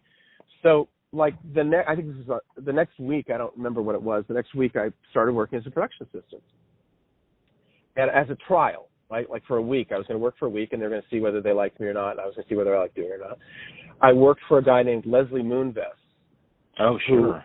Who was doing his first producing gig. He'd been an actor, and he came aboard to produce some small theater, and I was working for everyone actually. There's all the guys in the room. Matt, oh man, I'm going to forget Ron something and Matt something, and Frank, and so I'm just being a production assistant and running around, and they're producing things. And at the end of the week, they said, we really like you, and we'd like to hire you. I said, great. So I start working the next week, and I have a second audition for this agent for another dinner theater show. Well, I get the dinner theater show. I get it, and it's going to be in. I think it's going to be in New Orleans and Tampa, Florida, and for 4 weeks or 5 weeks in each city, something like that. So I call the production assistant job, and I say, I got a gig as an actor, so I can't do this right now. And they said, oh, okay. And I think Frank was kind of like, what? How did he get a job? And that's supposed to be an actor. And so I say thank you, and I really enjoyed it. And they said, well, you know what? When you get done with this thing, call us, and if the job's still here, we'd still like to hire you. I said, great. So I go off. I do this thing, and I come back, and this is at a time when you had either a service that you called into with a live person on it, or you had a home machine that had an answering machine that was tape, analog. Sure. Or maybe if you're fancy, you had a pager or something like that, like a doctor. But I didn't have any of that. I had I had a home machine that I never checked because at the time to call in was $10 to make a phone call, and because so it was all that. So I got home, and they're messages and from the company saying, hey, are you back in town? We're still interested. So I was done with the job, so I didn't have anything else to do right now. I still need to make a living. So I called and said, yeah, I'm available.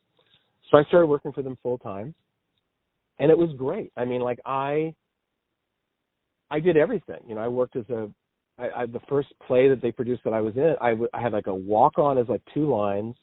I was the property master. I was the assistant stage manager. I was the armorer. I was, I understudied 3 roles.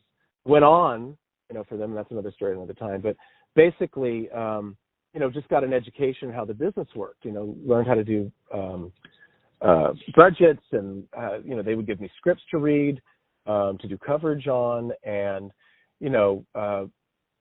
as I was working there, probably a few months into working there, they were casting a TV movie. So I'm walking into this. I walk into the office, to Frank's office, the boss, and I'm going to give him some stuff to sign. And as I walk in, there's 2 people sitting on the couch in his office. A diminutive woman who, very energetic, small woman, and an older guy. And they're going through what was called the Academy Players Directory at the time.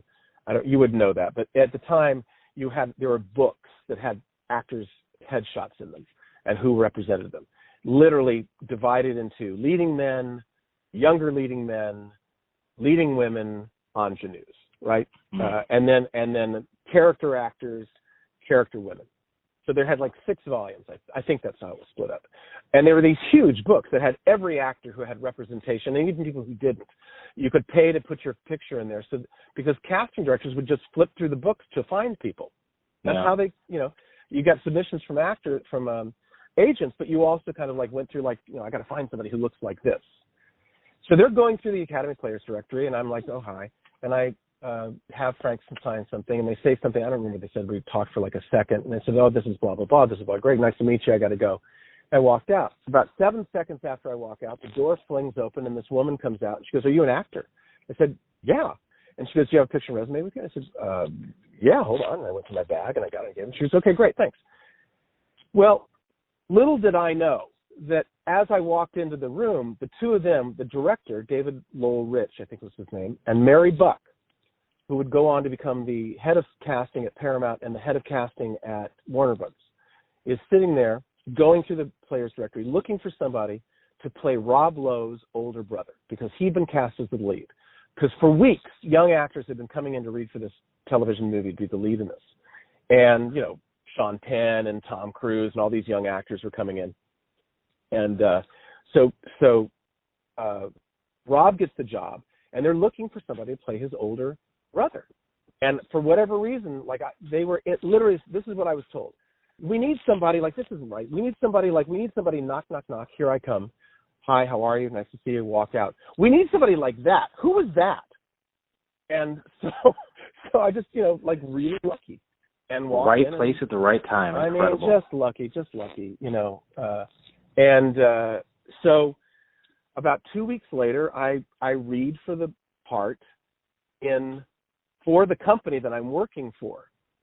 And Frank has a conversation with me, and he just goes like, well, they want to hire you, and I feel like, you're right for the part as well, but you still have to work as a production assistant, and you can't, we're going to work it out so you can, So I was like, I get up in the morning, and I had not a small role, not a big role. It was like a supporting role in this movie, and Jenna Rollins is in the movie, and Don Murray, and Jessica Walter, and it's just like a great place to be. This is Thursday's Child, is that right? Yeah, that's right, Thursday's Child. I have no idea what I'm doing on camera. So they're having to tell me no, you have to be, talk quieter, and you don't have to gesture, and it's just talk.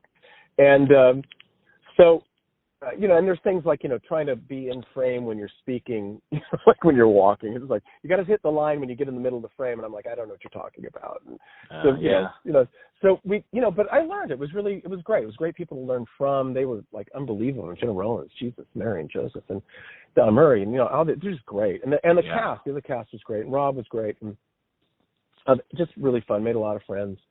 And so I'd be there doing that. And then I'd also be running off if I got off work or they didn't need me that day. I'd be running back to the office, or I'd be going to the theater and doing the stuff that I had to do there, and following up with that. So that went on for so I did that, and I ended up getting my SAG card by doing that, which made things easier for my agent, obviously. Mm. And then I'm also I moved up to production coordinator on the next thing I did, and we're doing that and working with everybody, and Sheila Guthrie, who started out as a receptionist, went on to become a major casting director and partner actually with Les Moonves on doing some theater producing, and so I met tons and tons of people that I remained friends with and knew for years. I mean, Les and I, he was just always really, hired me a bunch of times for shows as he was at Columbia, 20th Century Fox, but Columbia, then Warner Brothers. I was not George Clooney, who was his favorite, but I did get some jobs, Obviously, Les Moonves would go on to run CBS for a long time, and Viacom, and then ignobly been ousted a couple of years ago in the Me Too movement, evidently. Right. So a bunch of stuff I didn't know anything about him, but that stuff I was like, oh my god. But that was CBS, and that's where today's pilot. I'll transition to that. I got another question or so, but that is a transition to the pilot Julie Brown, the show, because I believe that was made for CBS. It was, and I'll just finish off the other part of the other thing is that That's how I got my SAG card. That's how I started working television. I ended up doing my first guest star was, I can't remember if it was Chips or Happy Days. But, the very first thing I see on your IMDb, it says you played a character named Greg Lewis on a TV series called A New Day in Eden. That happened afterwards. That happened afterwards. Okay. Yeah, my first gig was either Chips or Happy Days. I don't remember. It was a guest star on one of those two, and then I think I did a couple of things more, and then New Day in Eden came along, which is the first television series shot for cable in the United States. Oh wow! It was on Showtime. I think it was on. Okay. At the time, I think it was called Spectrum Cable, and it was out of Philadelphia, but we did it out here, and it was it was a little racy.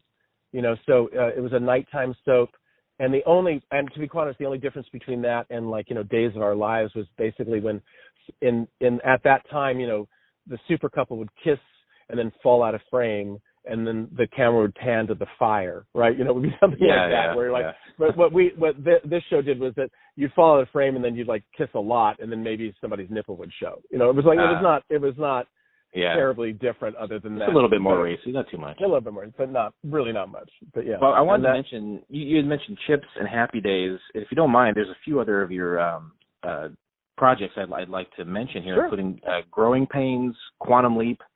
Yeah. You were in Friends, Party of Five, Jag, Will and Grace.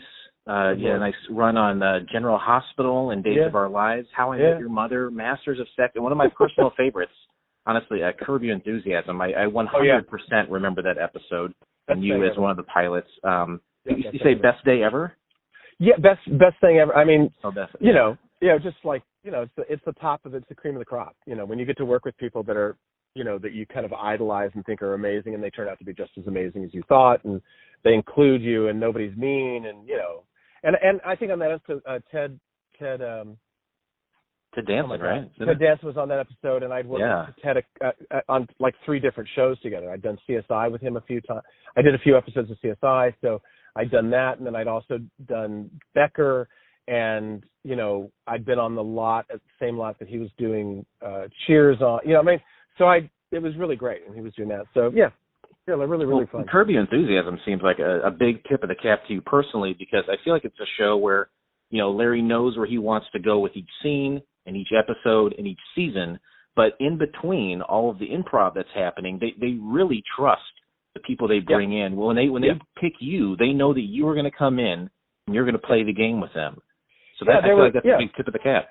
Well, I think it's I think that for the guest stars like me, it wasn't like it was a good guest star. It wasn't like the main guest star or anything like that, like Ted was. But the main idea was that you had to have an improv background. And I think you had to be also. I think they're really smart about choosing people who are going to be like the straight man to them, right? Like there's going to be the way that I viewed it was like I was the sane person in an insane show, right? So whenever Larry's like going off the rant, I'm just like, I got to get out of here. Whatever that regular person would be doing in that situation, I think and they're really good at finding those people. And I that's been, my job a lot in my career is be like whoever the person who's like, wigging out. Like I think I did a show called Duet, and I played like the very straight, like I think I played a studio head opposite Jodie Phelan, who was kind of like the wacky girl, and so it was just good to have somebody who's just kind of like, I could always, and I did that a lot. I did that on Choose Something. I did that on, the Tia Leone show. I mean, a lot of the time I would be like the person who's like, the solid guy who had decent timing, You gotta have both. It doesn't work with two people are straight or two people are goofy. You gotta have one of each. Yeah. So it's always been fun, and I love doing that show. So I named a lot of your credits, and that was mainly television, but you've also done a lot of work in live theater. Obviously, we've talked about film, and you're even part of an alt country band in the '90s. Now, if money weren't a factor at all, I would have been a musician. Sure, I would have been a musician. Okay. Yeah. Now, I still am. I mean, I wrote a musical. I'm writing another one, and I still play things and stuff. Yeah, I still play. So my son's become an amazing guitarist. So way better. Is it the instant gratification from the crowd feeding off of their energy? Is that where the decision lies? Yeah, I think live performance of any type is always just more gratifying than. In my experience, I think other people may have a different thing, but in my experience, live performance is more gratifying than being on a studio or set. And I mean, it's just apples and oranges, but there is something gratifying about people going like, "You're great! Oh yeah, I love you!" And when you're a young, like we had a saying in my band, we were all pretty much.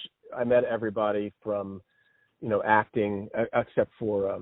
My best friend Gary Grantham, who I'd known since I was 14, and we'd played together in various bands and stuff like that. So everybody else was like at that point was somebody I'd met through acting, like keyboard player I'd been in an improv group with, the drummer I'd been on a soap opera with, the bassist had been like a Yaley and whiff and poof guy who'd been recommended to us by another person. Like everybody was an actor of some type or a performer. And we had a joke was that that we're an actor band, but I swear to God, we're not an actor band.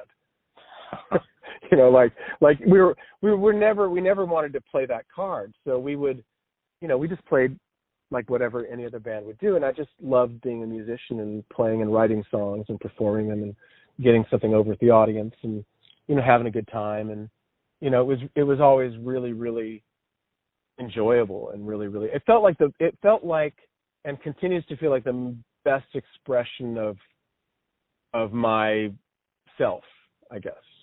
Well, you said you're still writing musicals and playing music. Yeah. Did you write a lot of the music for the band? Was High Lonesome, I should mention. Yeah, I wrote all the music. I wrote all that. Okay. I mean, we shared writing credits, but like the process was I would come in with a song and then we'd arrange it, and then people would add stuff or subtract stuff, and we'd have conversations and rehearsals and stuff like that. But yeah, I was the principal songwriter and vocalist. Well, I wanted to hear the album. I believe it was from 1995, called "Feel Free to Do So." I could not find it, unfortunately, on Spotify. Well, it is on Spotify. Last night I looked, so maybe they dropped it, but you can find it on Apple Music. It's out there. It is out there. Okay, I will take a second look. And yeah, Spotify was having trouble last night, but if you're having a really hard time, I'm sure I have a copy someplace I can send you. Oh, that's very nice. I will revisit that for sure. Last thing before we get into the pilot, I wanted to mention. Your wife, similarly to yourself, has also had a very successful career in show business, but her as a casting director, casting again for some of the most popular shows on television over the past 35 years. Did you meet her through the business, and have you had an opportunity to work with her? We met. We'd known each other for many years, kind of like just in passing because she was casting things I'd come in for, and then eventually. I'm not going to get too much into it, but eventually I was doing a show called Reefer Madness, and I was trying to get people to come see it because it was a huge hit here in Los Angeles, and I had like the best part, and it was based on the old movie Reefer Madness. Reefer Madness, right, and it had I played two characters. I played the pusher, it was all 30s gangster pusher, and then I also played in a fever dream Jesus, but who is in like gold lame gold lame knee-high platform glitter boots and gold lame loincloth and cloak and hair, and it was just, a World Wrestling Federation belt with a JC. And it was just, it was like completely wild and just a show-stopping number. And I had, people didn't think of me as doing musical theater, even though that's my background. So it was a really great opportunity to get that. So I was encouraging her to come see it, and she did.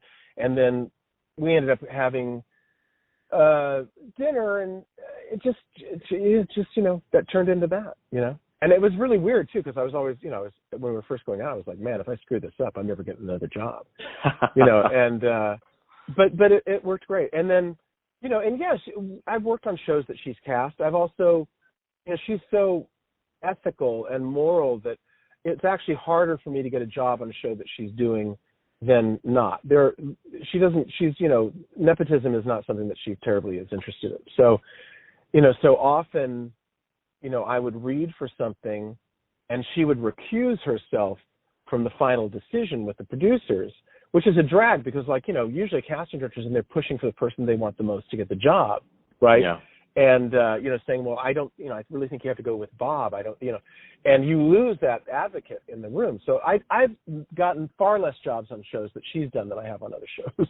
So, but, at least I know that when I do get the job, it's because I earned it, not because she gave the me Venn the job. diagram of, what she's worked on and what you've been in, it doesn't cross over too much, but both of you have very, very consistent work. Well, she's far more successful than I am, which is great.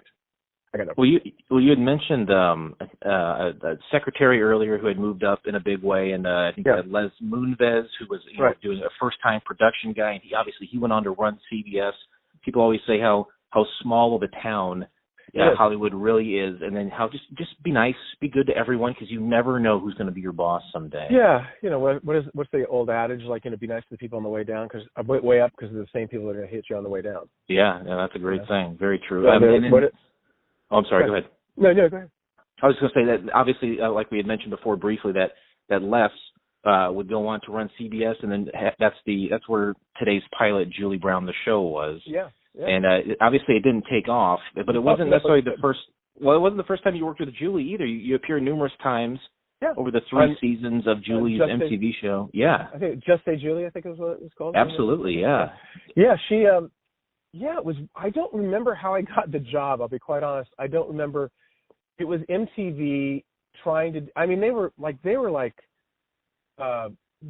Wild West. Like nobody was paying any attention, right? Like like they were like this cable show. Obviously, the MTV became a monolith, but when they were trying to branch out and do other things, like they didn't. I don't think they really had a structure that made any sense because they were part of Viacom and they were owned by Paramount as well, I think, I can't remember exactly what but there was like a weird kind of thing, and so Julie and her writing partner Charlie, I can't remember Charlie's last name, but they were just like going to write whatever they wanted to do, and she'd been writing. I don't know if Earth Girls Are Easy had happened at that point, but she'd done I think she'd done a video called Homecoming Queen's Got a Gun. That's it. Homecoming Queen's Got a Gun, and that had become very big, and I think she got a deal with them. I don't know. You'll have to ask her. I don't remember, but something happened where she got this sketch show that she could do that was wacky, and it was interstitials as well. If I remember, they did videos in the middle of them too. I think he did 2 or 3 videos. I think she also would. Yeah, she would throw to music videos and stuff. It was a very interesting hodgepodge. Those first 10 years of MTV. Honestly, like you said, kind of like the Wild West. It seemed just so raw and real and cool to me. Me too. I thought it was exactly, it was kind of exactly what you thought it was going to be. It was just like a bunch of kids. Everyone was young. I think the head of the studio, the head of the network was in his 20s, if I remember. But I mean, like everybody was young. Everybody was just they didn't. This was before they had a really good idea of who was watching. So I think that they were just kind of like throwing, because I remember when MTV premiered, one of the reasons I got to see it was because I lived at the beach and you couldn't get reception for anything. So everybody had cable at the beach, right? There was no way you couldn't even get over the air. Like NBC over the air didn't happen because you were down too low. So, so I don't think they knew who was watching the damn shows, if I'm honest. But, the ability to hone in and do the kind of market research we do today was like non-existent. So I think they just threw stuff against the wall to see what would stick. And then, is that where you met Julie, or did you know her from before? No, I don't think I did. I think that was it. I think that for some odd reason I don't know if I auditioned or if I just got an offer. It's been so long, I don't remember. But all I do know is that every time I did something on the show, it was always something ridiculous and fun. I think I did a Batman sketch with her where she wanted me to have like a really high voice. So I'm Batman, and with the full cape and everything like that, but like a ridiculous voice and stuff like that. So I don't know how many of those we did. I don't know how many I participated in, but it was always fun. It was always just you go. It was like a half-day shoot. You run in. They'd put you in something. They'd say, these are the lines. You're going to stand over there and try this and sit on the couch and do this and like whatever it was. And we would just do it. And she was great. I just loved working with her. I was pretty young when that was on, but whenever I saw it, it's something that immediately struck me as very zany, and it looked very fun. And I'm glad you're confirming that it was. Yeah. So when it was time to come make the Julie Brown, the pilot or the show pilot, did Julie just call you up and say, "Hey, you're on the thing. Come be on that"? No, I wish. No, it was one of the most extensive audition processes I've ever had. Eve Brandstein was casting the pilot, and oh gosh, she passed away this a couple of years ago. And the writer, and forgetting her name, is terrible. I'm forgetting her name. Ann Beats. Thank you. Ann Beats, who went on to be a creator of like Square Pegs and unbelievable writer. Yeah. I think Saturday Night Live, if I remember as well. The original writer for SNL, yeah. Right, yeah. Ann and Eve were like best friends. They were running a poetry night here in Los Angeles called Cafe Largo, which became this huge deal with celebrities, and it was being done at Helena's downtown in the 80s, which was like the coolest club that you couldn't get into, like where Jack Nicholson and was hanging out, and like it was just crazy.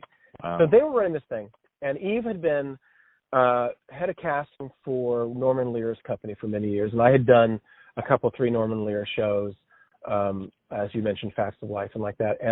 And Eve had always been, like a proponent of mine.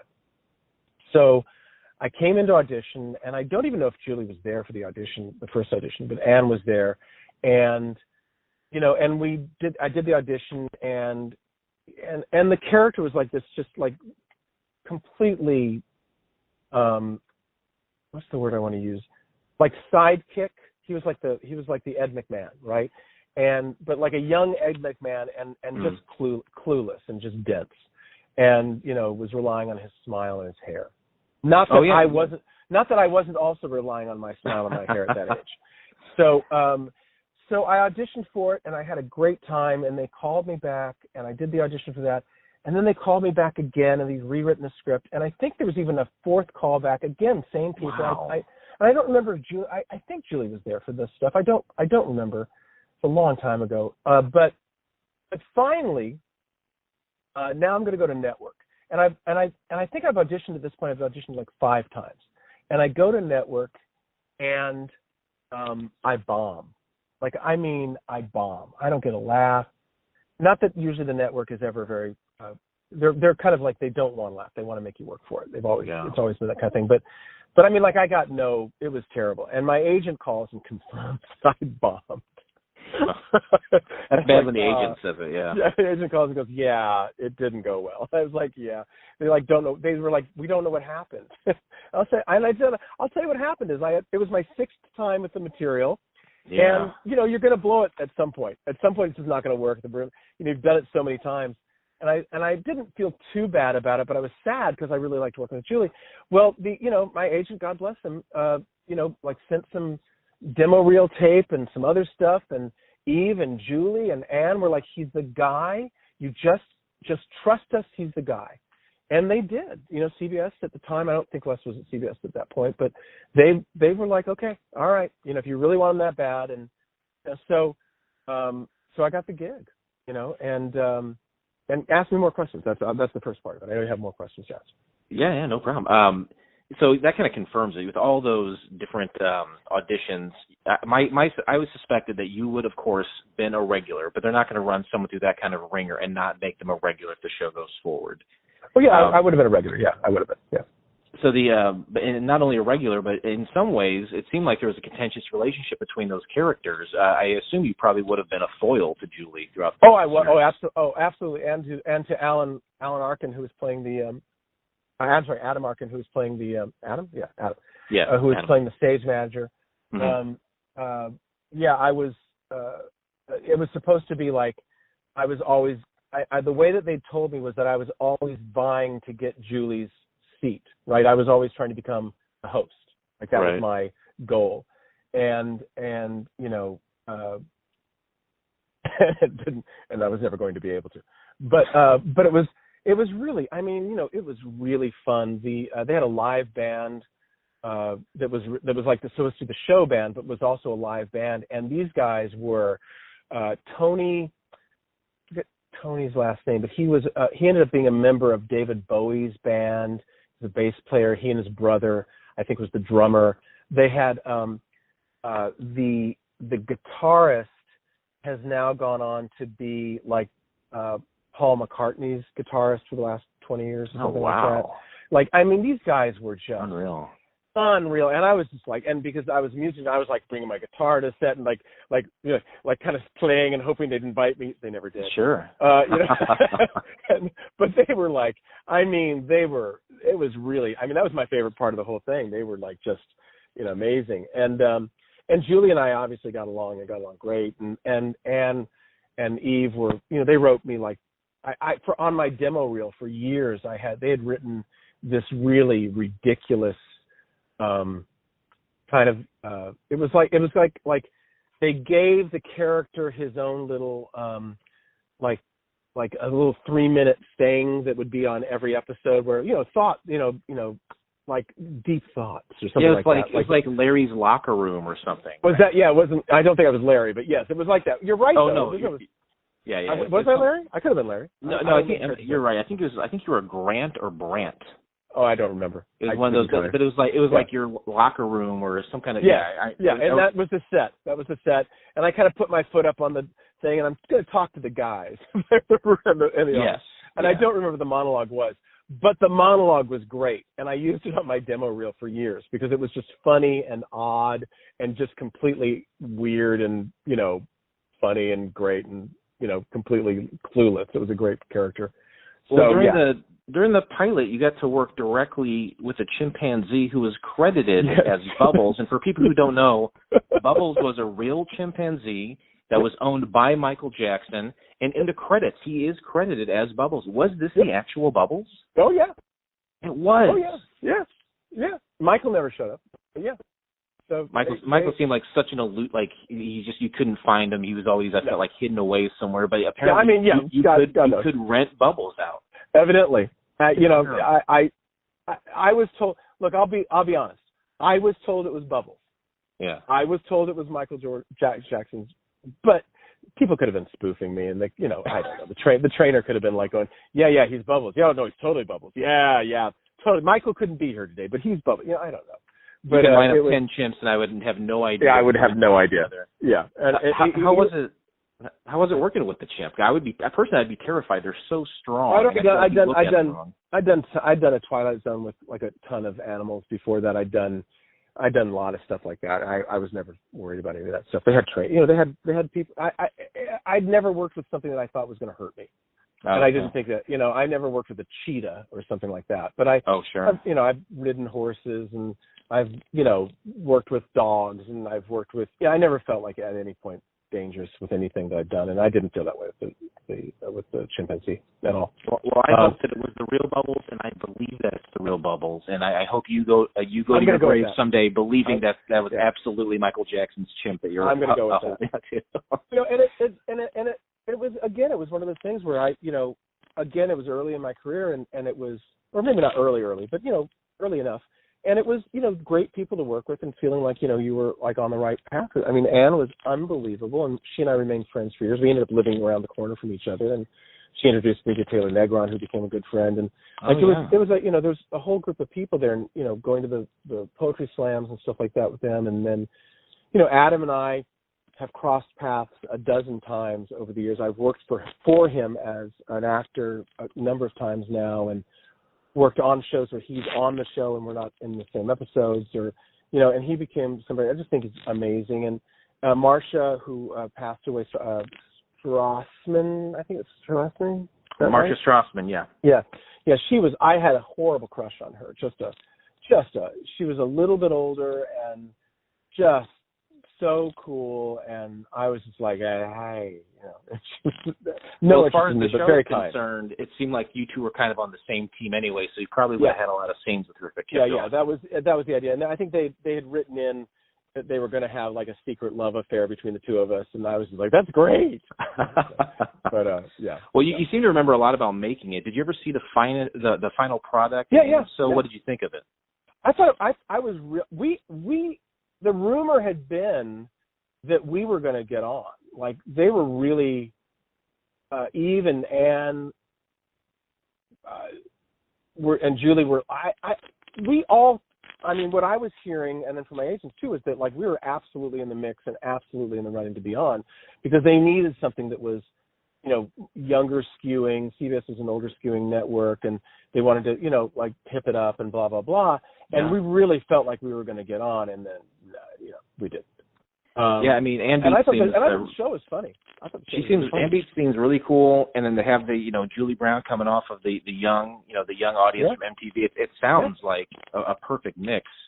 I think that's why they ordered the pilot. But they just didn't, for whatever reason. And when people, I've learned over the years, when programmers are putting together their schedule, the stuff that goes into that is, you could have the best show ever, but unfortunately they've got a show that's similar to it, or they've got a show that they've decided to bring back and they don't have that extra hour, or they've got, they're feeling like for the year, this is what we're looking at to, we're going to, NBC is like a perfect example. NBC is going to build a block of shows on Thursdays, right? Like it's going to be like, must watch Thursday nights.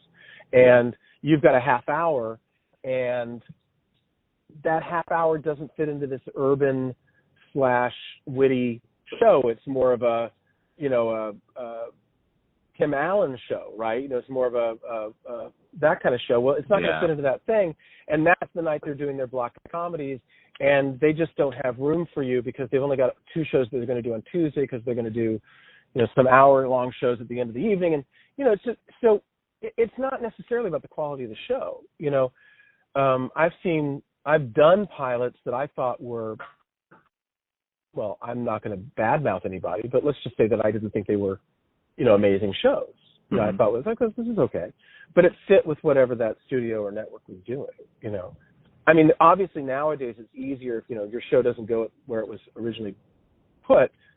You can go shop it and maybe Amazon will like it, or maybe it'll get a run on Netflix. I think, I can think of a couple shows that Lucifer, which ended its run, but they didn't feel like the show was done, and Netflix gave them money to do a couple more seasons, like there's stuff like that. Manifest is doing that right now too, I think. Like but we didn't have that option. There wasn't any place to shop it. Yeah, there's no time slots now. People watch whenever they want. Right. And I know I know the kind of running joke is, hello, this is Netflix, you're greenlit. They're pretty much greenlight anything to some degree, but giving people who have quality shows a chance because they know they don't have to fit it somewhere. They just have to find the right audience and demographic to stream it. I would say that that's recently changed. Netflix is going through a big upheaval right now. Yeah. And they've lost programming people. They've changed direction. They're cutting back on pilot. They're finding it's pretty funny because much like it's recreating the wheel over and over again. Like I think as much as I like podcasting, the idea that you can get what you want when you want it. Ultimately, it's a radio show, right? Absolutely. I mean, ultimately, in the end, it's the same thing. It just doesn't have that. It's just not being broadcast over the air, right? Yeah. But really, we're doing the same thing. Netflix is streaming, but at the same time, they're doing things like now where, Disney or Netflix or whoever, like, well, the show doesn't come on until Thursday, right? Like, Andor is on Wednesdays. Sorry, you can't watch it before then, right? So ultimately, that's still a time slot. Ultimately, you're still asking people to come watch your show on this time, at this date. Now, they can get it at, 12:01, and be able to watch it, and people will. But, there's still that stuff. So we're all kind of like, we're still doing the same stuff. You're still trying to get people to watch an ongoing story. You're still trying to get people to, be invested in characters and come back to see them.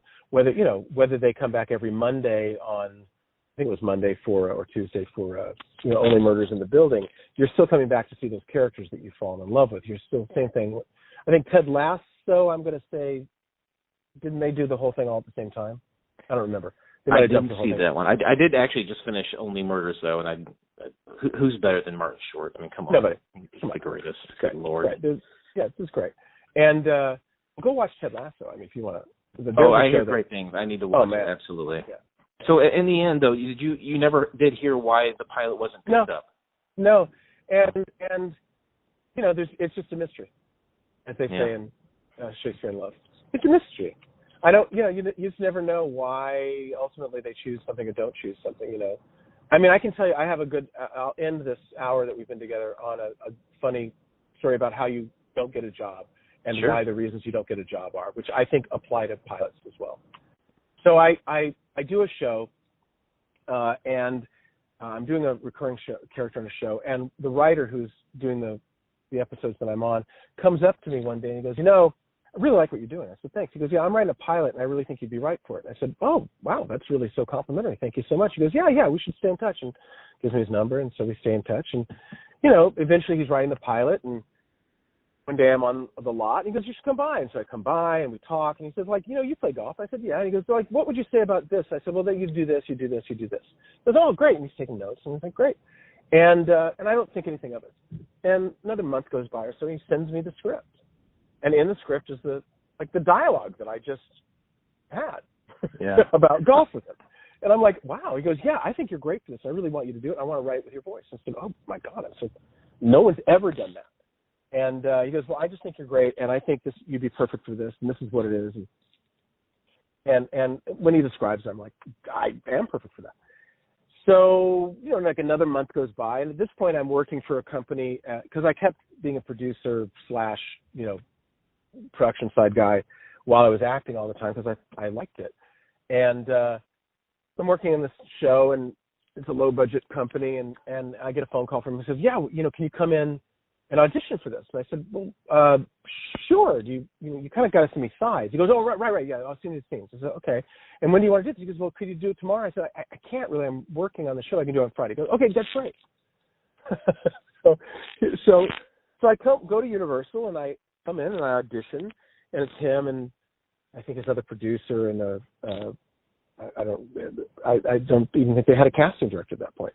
And I read, and he gives me a call that afternoon. He goes, "That was so great. We're gonna hire a casting director now, and Sam Raimi's gonna direct." Oh wow! And I'm like, "What? Yeah.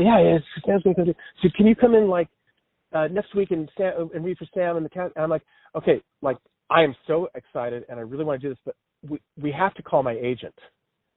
We have to start making this a thing that goes through." He goes, "Oh, that's right, totally right, of course." And I'm just excited, and I want you to do it. I said, "I want to do it too. I'm so excited, and I think I'm really right for it. We talk about it."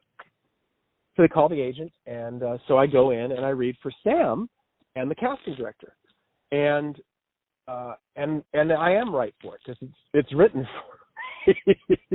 Yeah, literally your words. Yeah. Like my words and other words that are how I talk. And so I do the audition, and then John calls me again. And he says, "Hey, you're so we're going to make a deal for you." And I said, "Great." So they call my agents and they make the deal. And now, and this is when things start getting really weird in the acting business, because when I was first starting out, if you went to network or anything like that, usually what would happen is you'd go for an audition, and if you were on the list, you'd go to directly to the producers and director, and then maybe and then after that they'd send you to the network. And the network was perfunctory, right? Because the producers had a lot of pull. Like Aaron Spelling could say, "I want this guy," and they'd go like, "Okay," right? And your reading would be like, just who cares? But as I was, working, it became more and more steps and more voices and more things you had to do to get to the job. And so I'm now going to go in to the studio test. And the studio test is what you do before you go to the network, right? So the studio is the people that are producing and putting up the money that they're then going to sell it to the network for. Mm-hmm. And it's a lot of people for this. I mean, it's a big show, and they're actually doing a co-production with Warner Brothers. So not only are there, when I get there are like 10 or 12 guys reading for my role. And there are 10 or 12 girls reading for the lead girl opposite. And I know, we all know everybody. And you go into the room, and there are literally 30 people in the room around this huge desk, because it's all the executives from Warner Brothers and from Universal, because it's a co-production, because it's an expensive show. And so I do the reading, as I've done, and I walk out, and Sam comes out. He goes, "Hey." I said, "Yeah." He goes, "Can you hang around?" I said, "Sure." So they read the rest of the actors. Like an hour passes, hour and 10. And Sam comes back out and goes, "So here's the deal. They don't think you have enough edge. You did exactly what we've told you to do." And when I say edge, he's just talking about that thing that, they want to have the guy be edgy, whatever. And that's not the characters written, but that's, what they want. The characters written is kind of laid back and very like James Garner Rockford Files. Okay. Sure. Just kind of does hard boiled. But James Garner had that kind of like ease about him, and he wasn't really going to push you about stuff, and he was going to, he's in Rockford Files especially, he was like, "I just want to go fishing with my dad, and if I can find some way to talk my way out of this fight, I would rather do that." You know what I mean? Yeah. So that was kind of like the guy. So Sam comes and goes, "So they really want this, to be this thing," and I'm like, "Okay." He goes, "Do you want to?" I said, "No, let's go in right now." He goes, "Well, you're right." I said, "Let's go in right now, Sam," because I'm pissed. I'm like, they've written this thing. I've done what they do, and now they're just doing whatever choice they can. So I go in, do the reading. and I throw my keys on the table as I walk in, and it makes this huge sound, and all the executives jump back from the table, and I go, so I heard you want more edge? Okay.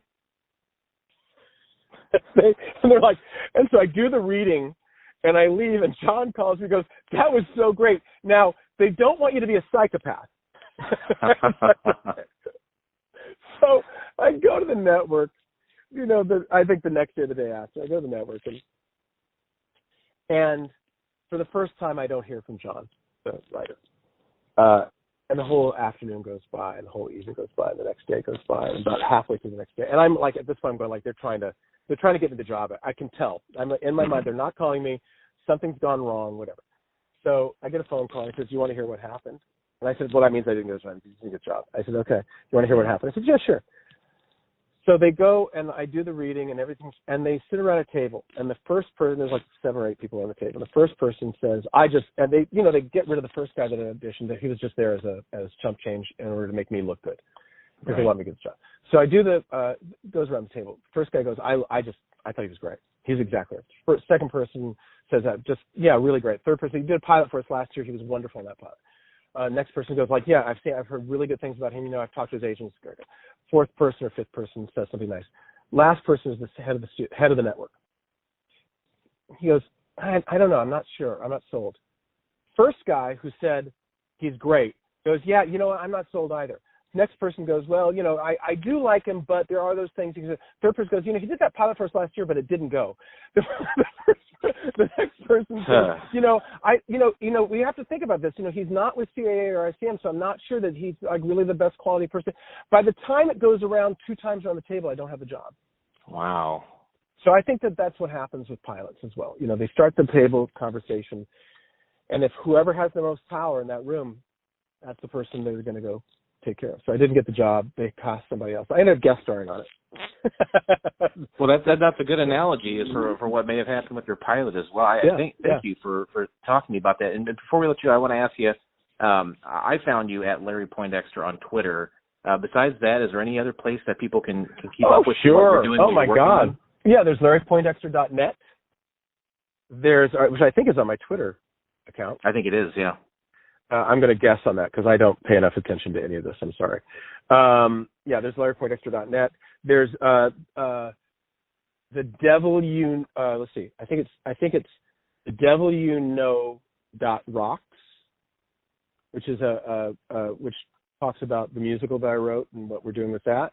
And then there's devilishtheatricals.com, which is my production company. Okay. So there's plenty of places to see me. Sounds like it. And find me. Sounds like you're very busy. That's awesome to hear. I do really want to thank you. I'm sorry. Go ahead. No, it's so great to talk to you. Thank you so much for letting me tell my stories. I so appreciate it. Oh, no, there's some awesome stuff in there. I really appreciate you taking the time to speak with me. Really do appreciate it. Hey, Larry, take care, and seriously, continued success. It was a real pleasure speaking with you. Oh, pleasure too, Jason. Take care. Have a good day.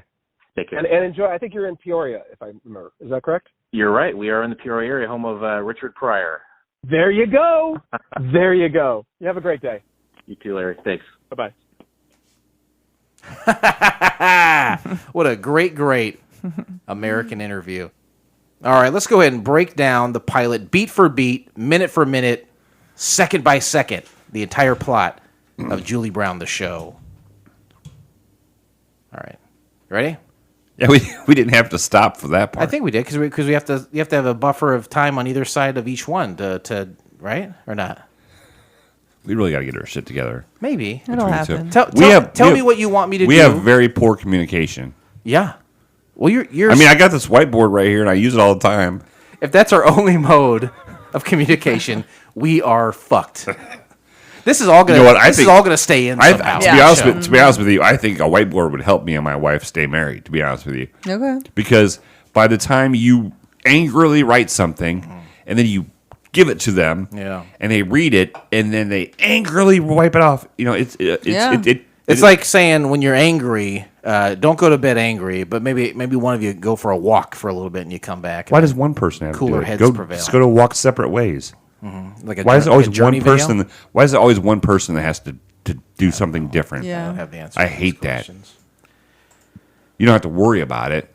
because you're a lonely man that lives by himself. Oh, you're talking to me? Only- But the rest of us, Ouch. Only one person is wrong and the other person's right. That's why I can tell you. Stephanie, that is correct, right? Like that is the center and that's the fuel that keeps every argument going. Is each one person thinks they're right and the other person is wrong, and to find the middle ground in that, and to have both people, not just one, both people go, let's. It's almost virtually impossible. Yeah. And the longer you're together, the more difficult it is to even. When you're first starting to date, you're like, blah blah blah. You fight for like 3 minutes, Right. You just laugh but about then, it or whatever. or you're like, you're being. But after 10 or 15 years, the chances of you both going, Right. okay, Yeah. we're both wrong, or okay, Yeah.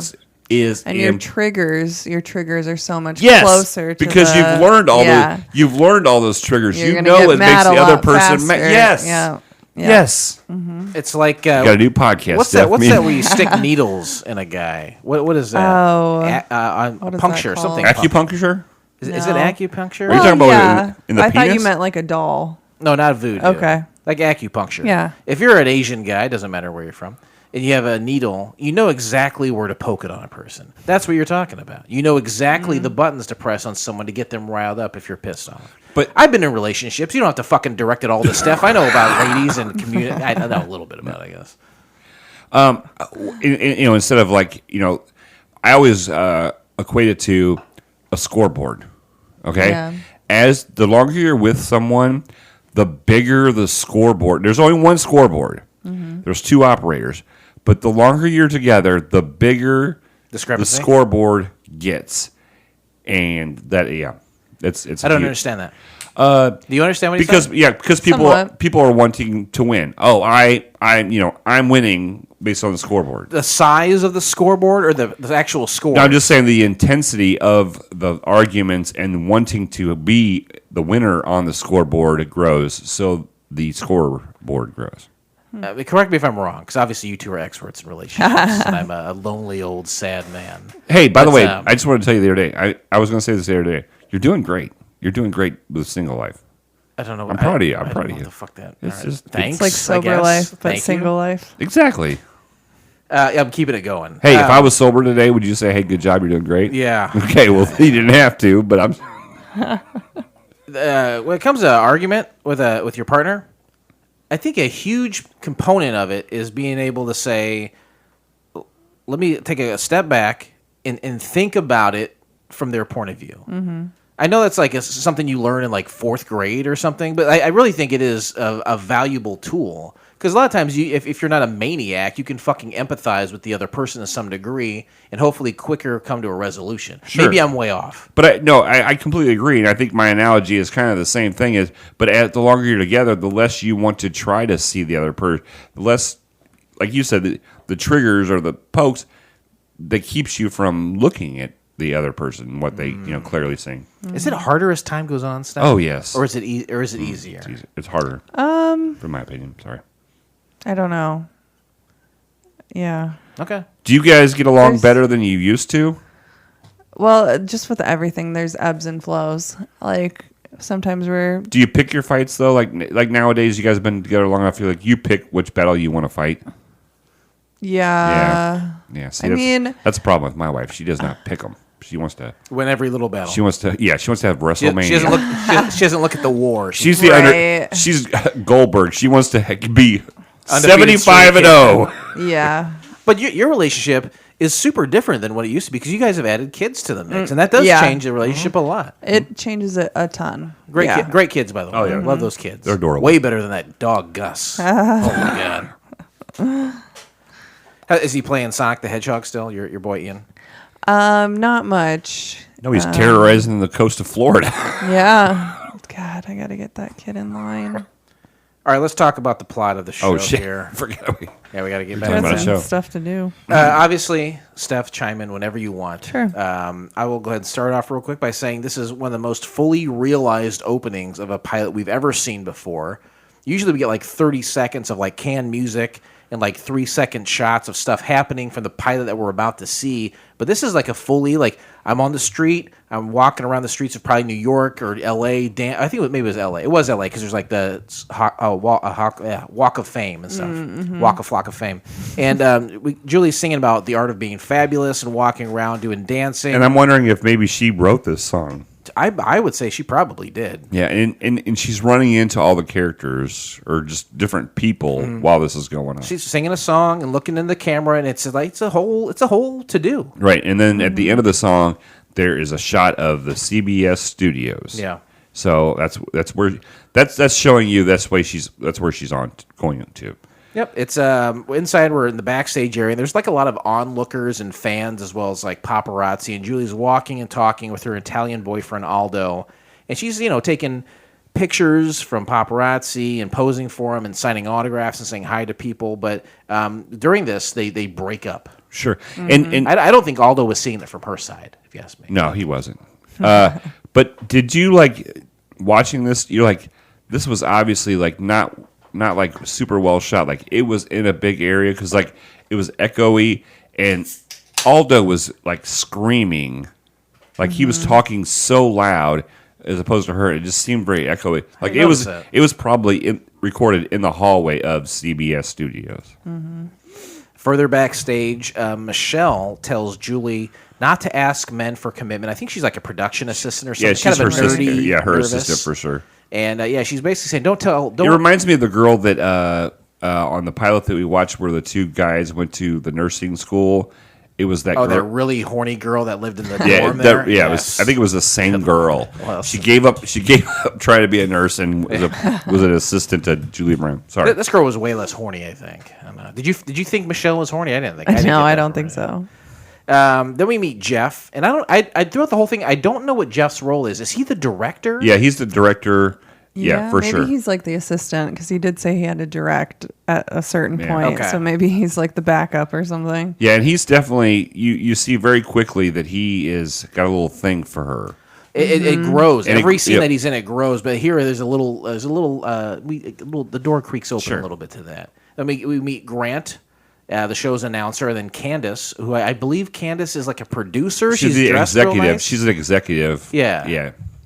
Anyway, we do a side swipe. It's an interesting change of scene. We see Julie now in the makeup chair, and then Candace come back. She arrives to tell Julie that her show doesn't make sense to her.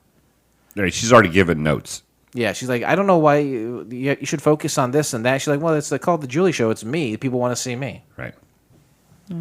So then they go on air, and the whole pilot, it's like look at the live show and then what's happening, and they clearly tell you what's happening, whether it's live or whatever. You're never confused about whether it's So backstage or they the go show. live, and she comes out, and they cut to the crowd. Of course, there's the crowd's cheering, and then she goes into basically a monologue. Right? She introduces herself and she talks to the crowd and says, "Hey, here's what's going on."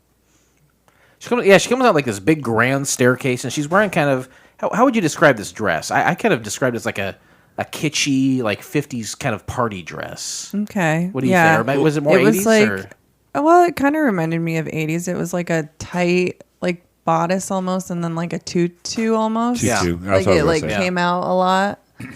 Yeah. Well, she comes out. She announces like who's going to be on the show and stuff, and then she's like, and the song that she sings with the garage band there, who they literally look like they're in a garage playing, and the song is "I Like 'Em Big and Stupid," which is another song from one of her albums. She wraps it up quick and then makes her way back over to the main set. But but in between, right before she talks to the garage band, she says that Liz Taylor's going to be on the show, as well as Susan and Tom. Okay. She announces who's going to be on the show. Right. Liz Taylor's a huge get. Oh, Yeah. I can't wait to see her on this pilot. Well, she goes over to the main set. She talks about how happy she is. They cut, and then she kind of to like a commercial or a pre-tape bit, and she breaks down. And then we get Jeff coming by again to comfort her. And this is where I make note that he's clearly into her. Sure. See, I don't know what you guys thought. I thought she was kind of a natural, which makes sense now knowing her like background with TV and stuff.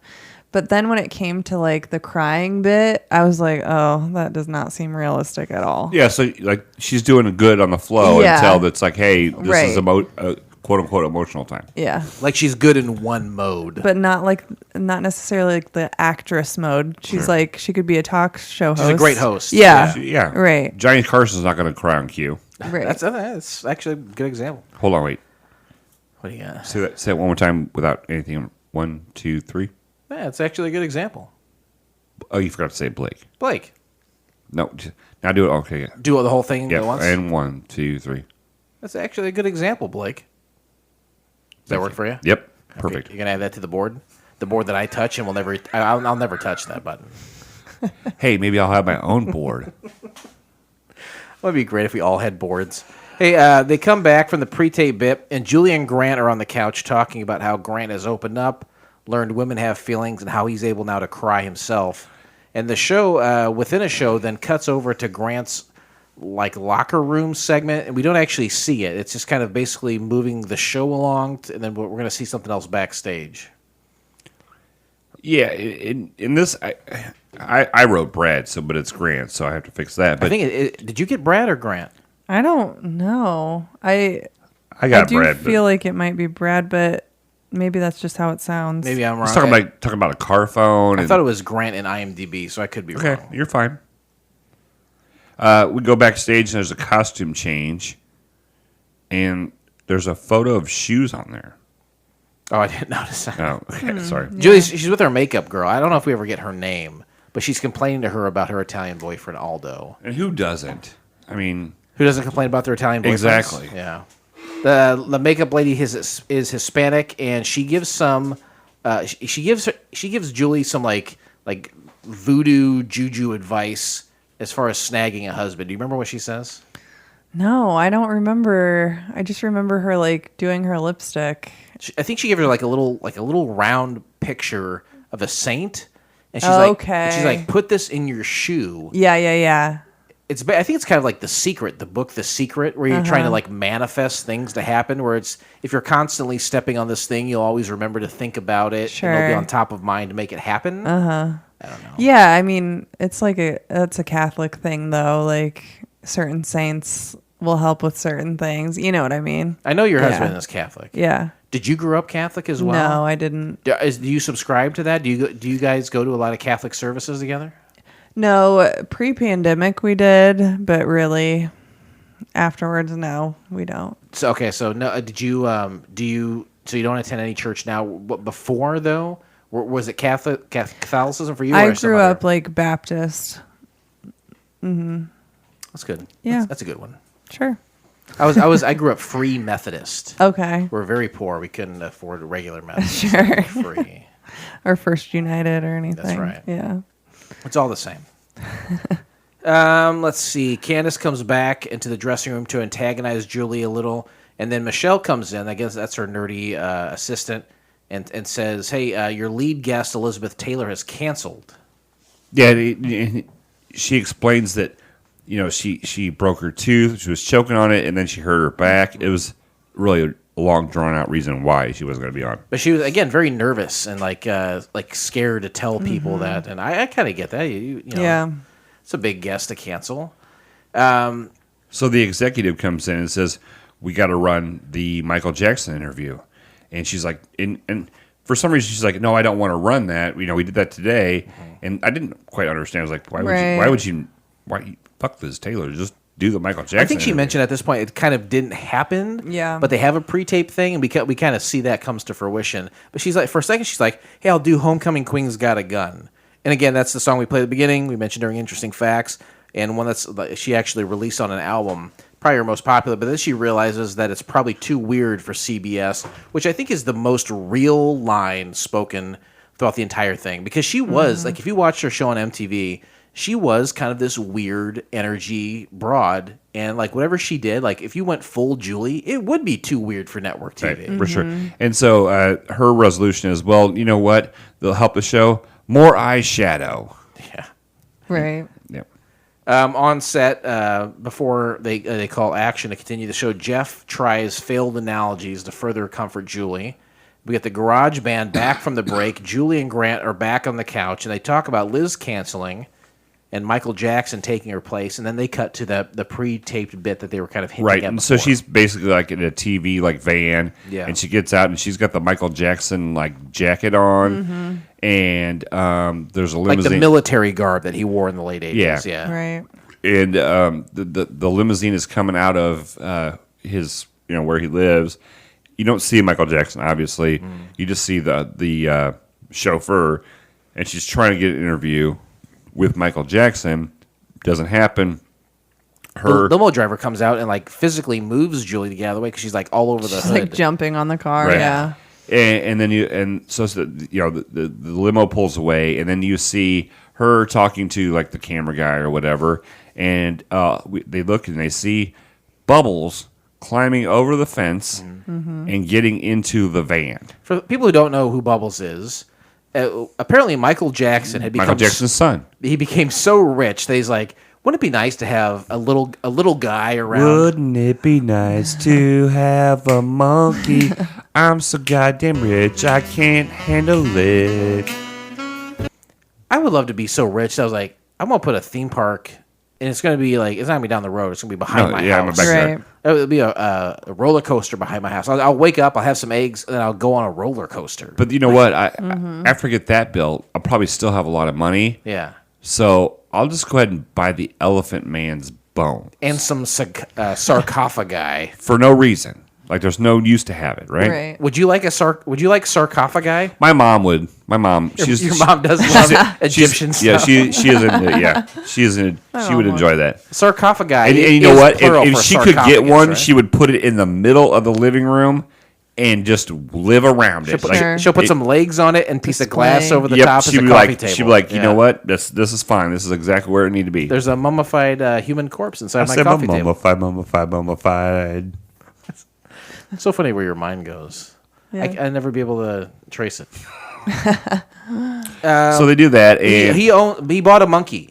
Michael Yeah. Jackson was famous for having a monkey around, Yeah. a chimpanzee. Yeah. And in this case, he's dressed like Michael Jackson because the monkey, I think, is also wearing military garb. Sure. He Yeah. climbs into the news van. They don't realize it while they're while they're doing their remote shoot, but they see it later in the audience. while they were watching it, they're like, oh Yes. shit!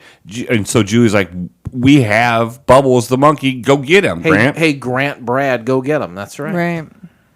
So backstage, Grant complains to Candace about having to fetch monkeys. He feels like that's his job now, which it kind of is. Too bad. Yeah. Tough shit. Hey, that's show business. Am I right? Do you think Ed McMahon liked to do everything he did? Absolutely No. not. But So, you know, he had but to do you sell think Alpo dog food. But do you think Ed McMahon loved that paycheck? Oh, Hell yeah. yeah. Hello. Julie introduces Susan Anton, who I think is a babe. She's super smoke show. I'm sorry, Steph. Go ahead. But I just said she is. yeah, she long legs, very appropriate body type. Appropriate body type. Appropriate. Yeah, she's not inappropriate. His articulation skills have deteriorated greatly over the years.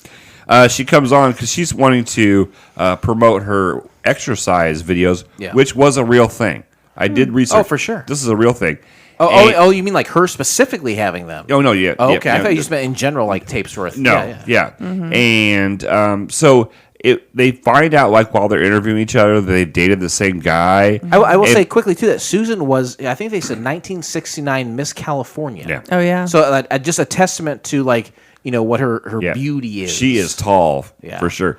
So then Julie starts out with some age jokes to kind of rib on her. She's clearly jealous of and her. they Right. kind of start ribbing each other Catty back and woman forth. shit, yeah. Yeah, stupid catty woman shit, right? Am I right, Steph? yeah. Have you ever been involved in catty woman shit? Oh yeah, for sure. Yeah. And why? Why? Probably because of men. Probably a boy. Yeah. Probably a Yeah. boy.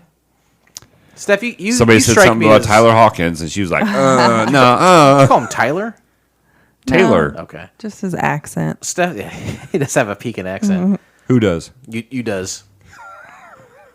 All right. Let's see here. Basically, she's also got a hit record out, and she's touring with Kenny Rogers. Now, you said you investigated the workout tapes. Was this also true? Did she have a record out? Oh yeah. She's a singer and actress I didn't know for that. sure. That, Yeah. name that name doesn't ring a bell to me at all, Yeah. does it? Yeah, and she goes on. She went on, and so they're talking about the going on tour, and so Julie keeps talking about how like like she's gonna cheat with Right. Kenny Rogers. Now, you got to think about this. At the time, this is 1989.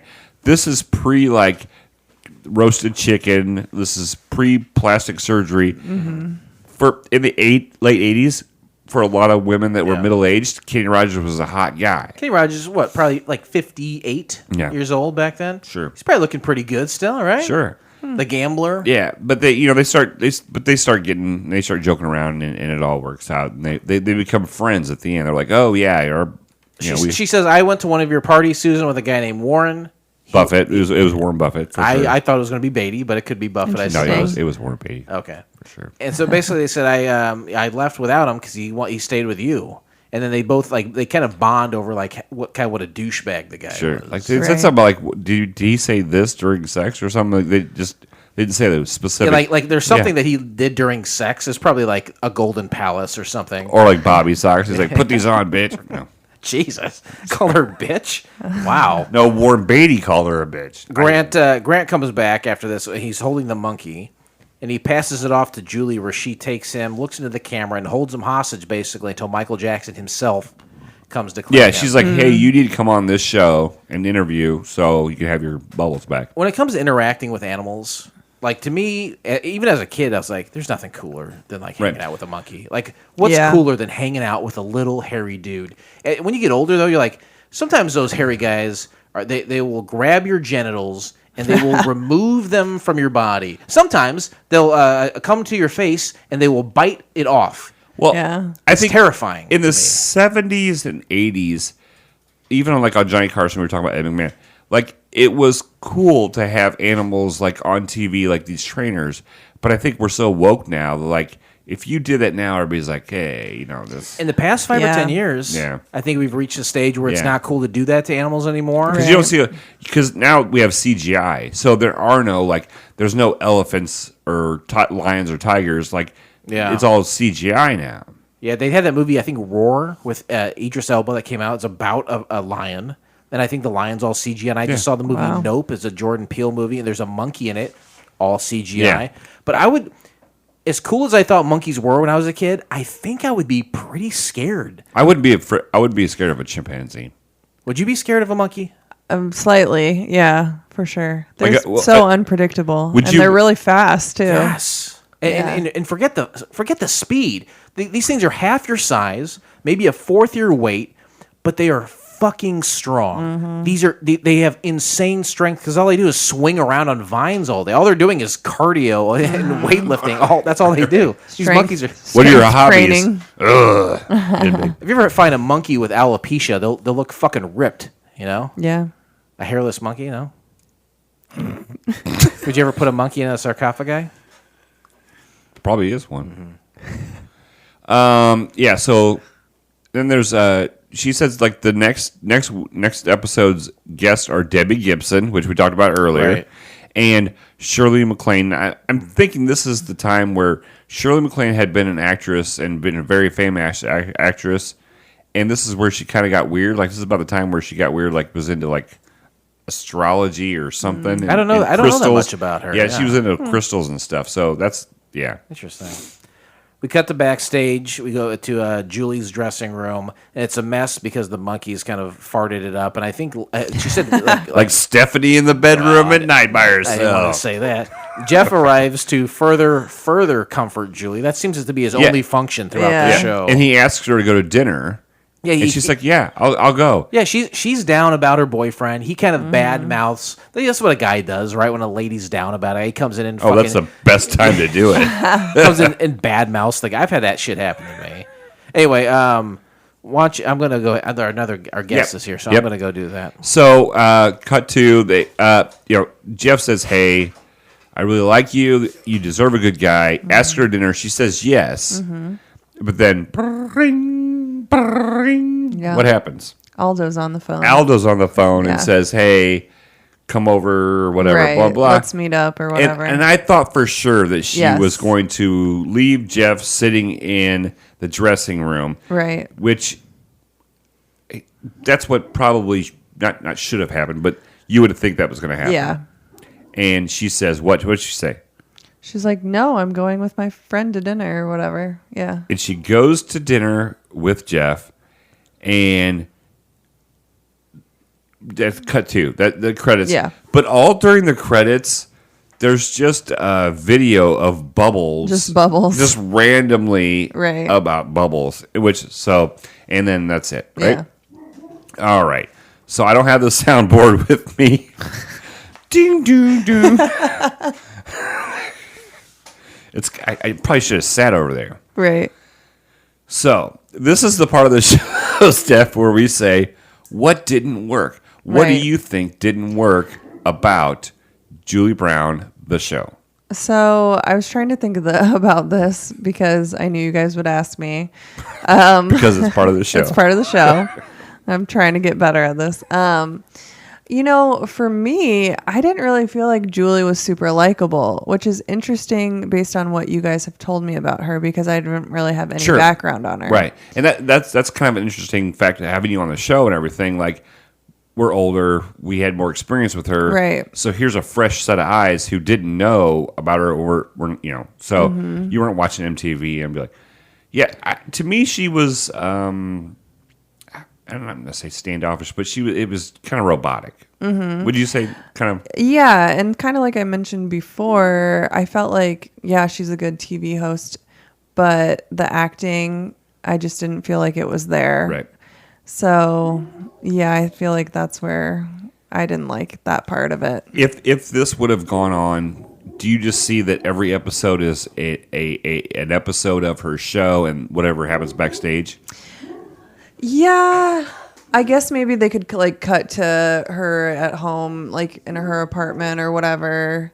But I feel like mostly it would just be behind the scenes of the show. I think every week you're going to have somebody supposedly supposed to be coming on, and if they can't get somebody that big, Right.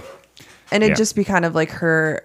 I feel like it would just kind of revolve around her like hijinks, like what she's crying over this week or what she's like happy about this week. Right. Did you transition to the other part of the show already? Yeah. What did you not? What? Oh. Please remain seated as we are now crossing a zone. I'm so proud of you, Blake. Everything I knew about podcasting This, in the you know beginning, what? I got from Blake. And for the past 2.5 minutes, this has been the only time that Stephanie's looked at me as we did this podcast. No. You terrified her. Why do you think that this show didn't work, Jason? I don't know. I think there's something to what you're saying about like the acting of Julie is almost like she's well versed to be a host, but like any emotion outside of that is just kind of cheesy and unbelievable. Her whole thing is like kitschy and weird, and I don't know if that necessarily translates to a sitcom, let alone a sitcom for a network. Right. We're to 89. This is like high times for network TV shows. The worst show on TV is getting like 10 million viewers still, Right. Wow. And what is she bringing to the table that we really want to see? I don't know. I like I said, she was cute and attractive to me. MTV was probably the perfect place for her. I don't know about this transition to network television in a starring role, nonetheless, on a sitcom. Good job. Oh, thank you. Wow. It's about time you. I quietly look for Blake's approval. Yeah. He's older than me. I don't have an older sister or older brother. I kind of look. I forget that you're the oldest. I don't act It's like weird. You don't act like it at all. That's the weirdest thing. Like, you're one brother. I'm like, oh yeah, he's older, and I'm like, oh no. For some my reason, I brother? was thinking maybe your sister was older too. But you guys are all pretty close she's together, aged right? horribly. So no, she's 2 years younger than me. My brother Ryan is 5, and then my brother Kevin is almost 9 years younger. I think Kevin definitely seems younger. He's Yeah, but- weeks younger than your husband, which is odd to think that he's like. Weird, yeah. Because Kevin is he's such an intelligent, like old soul kind of guy. he's old soul for sure. And my brother doesn't have that about him. He's a young guy, and it's just an interesting dynamic. The other night we went to Chicago to see the Bears game, and your husband was so nice. We're watching the game, and he goes, "Can we get you a hat?" Like I'm like a little kid. He's like, "Let me get you a hat." I was like, "I don't need a hat." Did he muss up your hair? No, too? but Let me get you a hot dog, some popcorn, maybe. he goes, I go, I don't need a hat, Kevin. I'm not going to wear it. I don't wear hats anymore. He goes, oh, all right. I go, but thank you very much. I was like, it's very awesome Yeah. of you. He goes, what do you want to eat? And I go, I'm all right. And he's an old enough soul. He's like, oh, this guy's had $7-11 beers already. Probably should eat something. Right. I was like, okay, I'll take a brat. He comes back. No, couldn't. He was gone forever. I think he missed like a quarter of the game. He comes back. He was like, well, I got a Polish sausage for you, but here's some fries. Aw. He was awesome. But it was so funny because he was like, you want a hat? I'll go get you a hat. I was like, Yeah. Hey, buddy, what do you want? No, just take me to Wilmington Moose Lodge and get me drunk. I can't wait to hear more about that later. In case we haven't been very clear, I'm gonna speak for Blake here. Sure. We love your husband, Kevin. We really do. We think a lot of him. We're very lucky to know him, and ultimately we're very lucky to know you. And we love both of you guys very much. Thank you. We don't do a lot of honest stuff. No, we on the don't. show, but that is true. No, We're for very sure. blessed to have For you sure. guys. And it was just by happenstance that we met on Reddit. Yeah, it was weird, and I care about you guys so much, and I don't know about Jason. I can only speak for myself, but I've got like 4 years of family photos and family Christmas and cards. They're still up on the refrigerator. Yeah. And like about a year ago, I jokingly said I took a picture in the group chat that we don't let the ladies in. Right. But I was like, Thank God. guys, how long do you do this? Like, how long do you leave these up here? And everybody made a smart ass comment, and I was like, at the end of it, I was like, no, they're awesome. They just stay up there. Yeah, We're for sure. taking over. They've been up there so long that when you finally do remove them, there will be a discoloration behind the Right. Yeah. No, we love you guys very much, and we have enjoyed our time. And it is weird. And for people that haven't listened to the show, like we literally did not know you on the internet. Jason got a hold of you guys, said, hey, we're doing this podcast thing. I put something out there, and Kevin reached out. And since then, you announced the birth of your child, or that you're having a child on this show. Yeah. Yeah, we did. Venus on the Hard Drive, oddly enough, I think is the episode that both of you Funny. are on to do that. Yeah, so I mean, we've kind of a lot of life things have happened. You're welcome. All of us. Basically, you are welcome for our friendship. It was funny. Another Please, little quick. one more Clark quip.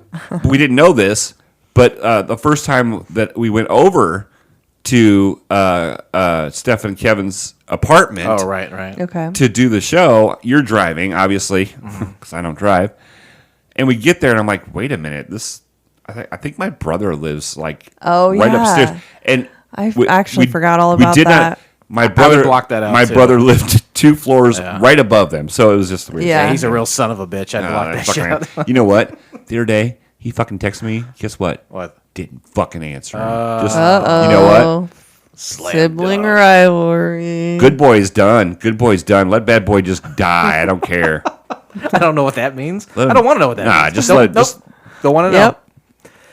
Final Descent. This is the part of the show where we say other people. He's dead. Other people God. have seen Julie Brown on this show, not just us. Other people have, and people have commented on it and wrote reviews and ratings. IMDb, InternetMovieDatabase.com. It's a real website, and ultimately it's an app you can download, and which I have. I use it every day. What do you think people from around the world rated Julie Brown the show? Decimal points in play based on a scale 1 to 10. What do you think, Steph? It's a guess. I'm just going to say like 3.7. 3.7. It's Blake? a rough guess, but I am going to say something like 8.0. wow. Blake is right because he cheats every episode. It's a running gag that Eight. many people on the show write 8. I wrote it down. I went to the website. I wrote it down. I went, what the fuck? Wow. So many people write in the show. We say we love the bit where Blake cheats. We love it where he looks ahead of time and makes the guest look like a fool. It's from 6 ratings. We also have some viewer reviews. This is from Vinny Rittoli. This is from March 6, 2017. Lovably corny but dated. He says It's dated because they're watching it like 12, 15 years after it was done. He says the pilot surfaced and on YouTube, and it's worth a look for fans of Miss Brown and co-star Larry Poindexter, but it's hardly earth-shattering material.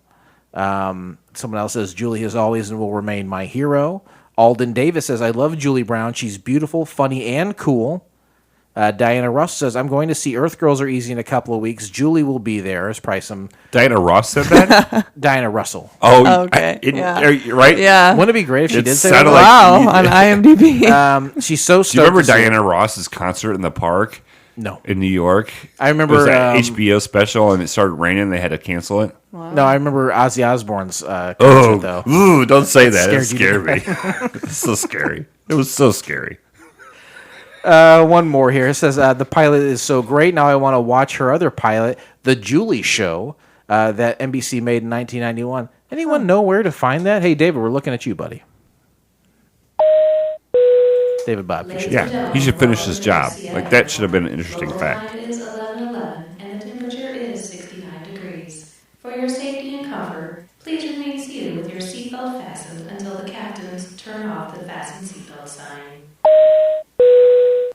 As we wrap up the show, we do like to give a rating, a little bow on top of the present. That is our free podcast to you. And we say on a scale of 1 to 7, right? Yep. You want tell me further about the Sure, rating it's a scale from 1 to 7. It's based off the television show Wings, which is one of the greatest television shows ever. Fantastic. And it's characters based off of that show. It's 1 being the worst score you can get. That's a Roy Biggins.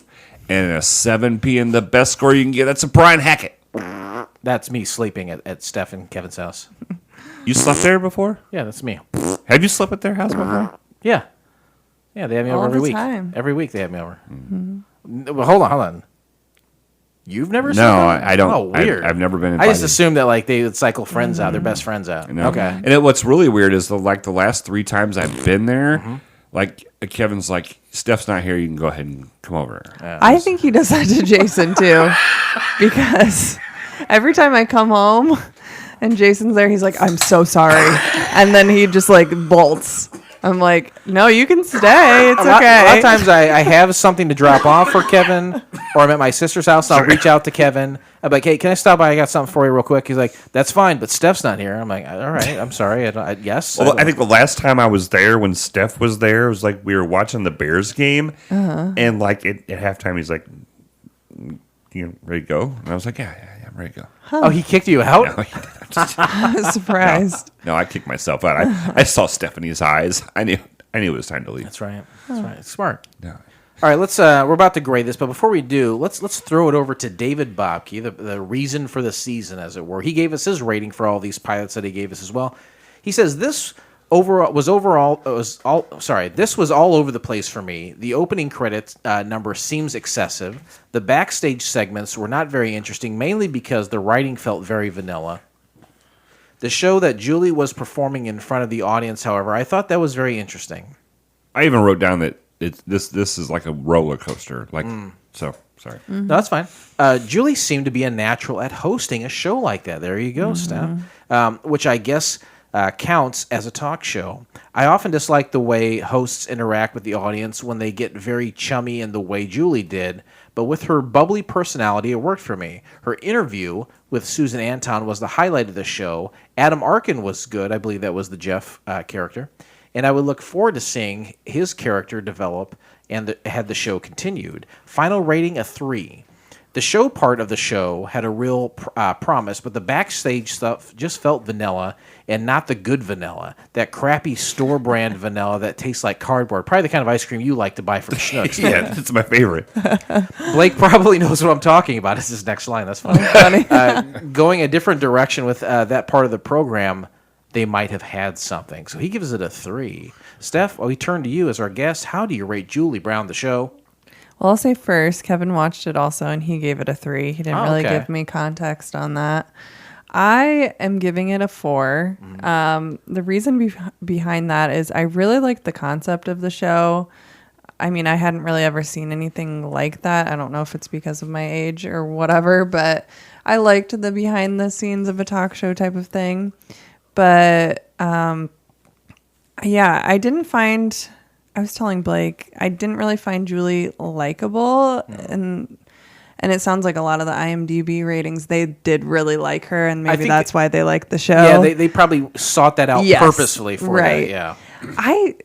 And I think a lot of it was because of the behind the scenes stuff. And I felt like Jeff was really only likable person on the show, but he was kind of cookie cutter with the It's like the friend. Ross character. Yeah. Just kind of the mopey. He kind of looked like Ross even. In a way. Yeah.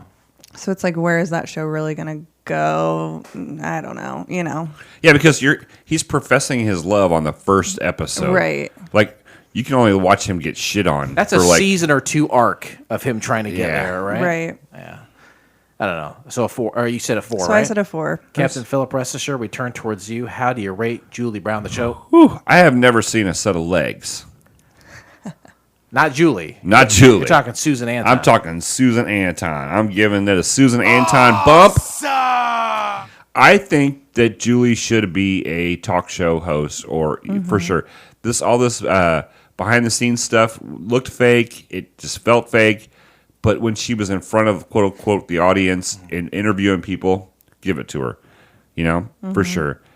With the bump, I'll give it a 4 as well with the bump. I think you split it down the middle because half of it when she was in front of the crowd was good, but giving it that bump, so I'll give it a 4 as well. Well, I think I'm going to join you in the hand-holding club. I'm going to give it a 4 as well. Julie is fun. I feel like Julie is a very positive. She's a glowing host. She did a good job of the host part. But that's it's a meta show when there wasn't meta shows around. It's a show within a show. We've seen that plenty of times since, and even a few times before Julie Brown the show. They definitely don't do it the best that anyone's done it. I don't know. It's fun, but the behind the scenes stuff, it could be a little bit more serious, or I don't know. You can't have a sitcom without a laugh track that back then. But I feel like for the behind the scenes stuff, if they took out the laugh track, it would have been a big thing. Because in the other parts, the crowd's not there. You had so a real audience. Yeah. Yeah. I don't know. I like that. It was fun. I really do like Julie Brown, but I don't know that this is the right vehicle for her. I give it a 4. You guys both give it a 4. And David Bobke gives it a 3. And with that, Kevin gave it a 3. Oh, and Kevin, that's right. Kevin gave it a 3, too. Thank you. And with those scores, we shall close the book on Julie Brown, the show, and we will never mention that again. Yeah. But join us next time, won't you please, as we march on with the Bobke Bunch and watch the pilot episode of Dr. Ruth's House. Here's a little something to wet your whistle. Famed sex therapist Dr. Ruth stars as a college professor who opens her large on-campus home to 5 college students and attempts to assist them with their various relationship problems. You can find the entire episode of Dr. Ruth's House by subscribing to Couch Pilots in SoundCloud, Spotify, Apple Podcasts, or your favorite podcast app of choice, and then simply click on one of our classically blue links in our show notes and Justice for All, or go to YouTube. And Steph? You know what to do, too. Oh, she's good. Sorry. She's a pro. She's one of the good ones. She's a pro. Let's try this. We get a lot of dummies in here, don't we? Let's try this was a good show. Do you remember those days? I feel like we need to have a let's try this, because then we can just shit on our spouses. I think that there's a lot of reasons why I like the show, and we'll talk about it off air. But I did enjoy that show for sure. It was a very we are married show. Mm-hmm. It wasn't edited, it wasn't fake. Mm-hmm. It was, and you could just let's try this. The tension built up with each passing episode till the last one. You could just see. My post on Reddit was like, "Hey, area podcasters, just who's out there? Do you want to talk? I'd love to meet you." Kevin answered the call. Didn't ask Steph before, but just probably I'm not. sure not. Probably not. But it was kind of like Disney. You go to Disney and you say, I got to pay $200 to walk in the gate. What if I pay an extra $1,000 and I go to the front of every line? I'll have a fast pass. Right. That's what Let's Try This was. It was a fast pass in getting to know Steph and Kevin. People we had just met, but we really got an inside look at their lives and their relationship very quickly. Yeah. And I feel like we got to know them very, very quick, as a matter of fact. I even as a person that doesn't have his wife on the show a lot, I could see that dynamic of having both the intensity just built up. It was so much fun. You guys were having a great time. You both were in it, and then just stuff started happening. Right. And I don't want bad stuff. I don't want to say no, not bad stuff, but you could just tell the tension. And I was like, oh, this is the way me and my wife talk to each other every night. You could relate to it. Yeah, for sure. So it's funny that you say that, you got to know us, because one thing I remember the most about having that podcast, I mean, there was only a handful of people listening, but if we ran into those people, they knew everything that was going on in our lives. Right. I would start talking about and they would be like, I know, I heard it on the podcast. And so it took away any sort of conversations, I'm like, oh, you've already had it. You've already heard. Them. You've already heard it. Yeah. I got the perfect idea. me and Steph are going to do a podcast. It's going to be called Let's Try This Differently. There we go. You're supposed to do a podcast with Amanda Wolford about the show Utopia. Utopia, Yeah. but you didn't do that. I think you're safe, Steph. I don't think Okay. you're going to pull the trigger on this. She brought it up, by the way, just so you know. All right. If you want to find us on the internet, you can. We're definitely there. Go to couchpilotspodcast.com. It's a real website. We pay for it. Some of the money that you and I make at our real jobs goes to paying for this real thing, right? You Yes. go there and you can find us on Instagram, which we don't use at all, Twitter, which I do use, and Facebook. I think you do use Facebook a little bit, right? Things are automatically posted there? Yeah. Okay, that's about the beginning and end of that. That's fine. I'm not good with social media. You're really not. You're very bad with it. I'm very bad with it. We also have on the website all of our past episodes. At this point, there's over 350. Jesus. We've never missed a Monday. We've always released over 350 consecutive Mondays, like crazy people. Yeah, it's kind of ridiculous. Here's the thing, though. In all honesty, if we don't do stuff like this, then People will die. People will first of die. all, people will pass away. People will pass away. But we also don't. We would never. What other reason would we have to get Steph into a room like this to talk to her and have fun? There's probably no reason for us to do that. You don't have a pool anymore, so That's true. yeah. All right. Let's So see. let's say that Jason texts you and said, "Hey, me and Blake want to go to dinner with you." I would never do that. No, Jason wouldn't do that. I'm saying if we didn't have this If podcast, you did that, I would go. Sure, it would be the same thing as this. I'd be like, Kevin, can I go? And he'd say, sure. Kevin would be like, "Why the fuck? Why did they invite me to go? I took Blake to a No. football game." Yeah, I don't think he would, honestly. Well, unless if he did, he would be right to do so. Unless it was more, you were hanging out with me more than you were hanging out with him, then yeah, he would be like, what? I totally understandable. Yeah. that's the trick. Well, that would make sense, yeah. Don't expect that call. Okay. We like you here. We like you with Kevin. Anything beyond that, we're bordering on inappropriate. We don't want to be. I mean, If I both don't. of you are there, it's not that weird. It's a little weird. Hey, go to patreon.com. It's a website where it's You basically. just got the- I'll talk about it later. You can talk. Yeah, we're open books. Patreon is a website designed for you, the listener, to give me, the Jason, money. yeah, for sure. And I want your money. Yeah. I'm not going to lie to you and say I don't want money. I do this for money. Yeah, for like 350 weeks, we've like given you free content. Thank you. And we're saying, hey, go to Patreon. There's some tiers. Maybe not so good at following those tiers, but just give us some money. You should eliminate those. You know what I found out? I thought about this today. It's funny you said that. There's a lot of podcasts now that just have one tier, and it's like, hey, $5, you'll get this much content. But instead of doing all the fancy tiers, and so I don't know if I told you this, but I sent after David Bobke sent me all the links and we started the season. I sent him some promotional material. Did I tell you that? No, a poster for sure. I sent him the signed episode 300 poster. I sent him the original poster idea that I had some copies made of, and then I sent him a Ernest poster because he listens to that show too. Oh, thank. Can I have an Ernest poster? Do you want one? Yeah, no, seriously, I would put it up. The Ernest poster is basically you remember the Barack Obama poster where it's Oh, like yeah, hope yeah, and change. yeah. The Ernest poster is just a version of that, but it's Derek. So if you get the Ernest poster, it'll just be that, and you can have it. I'm fine. Yeah, I would yeah, like yeah. one. No, Oh, seriously, you would like one? I would Okay. like one to put It's up in pretty, the studio. It's actually pretty funny. Yeah. Do you know the context of the poster? Yeah. You do. You do. The Barack Obama one. But it says on it, he's wearing a pin, like it's a political pin, but it says Okay. 75% more Derek. Because Derek's so fucking dirty on the show, and it's a PG program that we do there, that we have to cut so much out of the show I like it. that if you subscribe to our Patreon, you get 75% Oh, nice. more That's Derek. awesome. Hilarious. We came up with that on the show. Someone made the poster. Super It's pretty awesome. rad. Yeah, it's for pretty sure. rad. Anyway, let's end this thing. Steph, do you have anything Yes. we want to promote? I'm sorry, I don't. What are you doing for yourself creatively these days? Anything? Or anything you want to do for yourself creatively? Wow, I don't know. You want to Yeah. spray paint some bowling pins? I got quite a few of them out there that need to be I was done. curious about what's going on with that. We'll show you. I'll send you pictures of the end result. Okay. Yeah.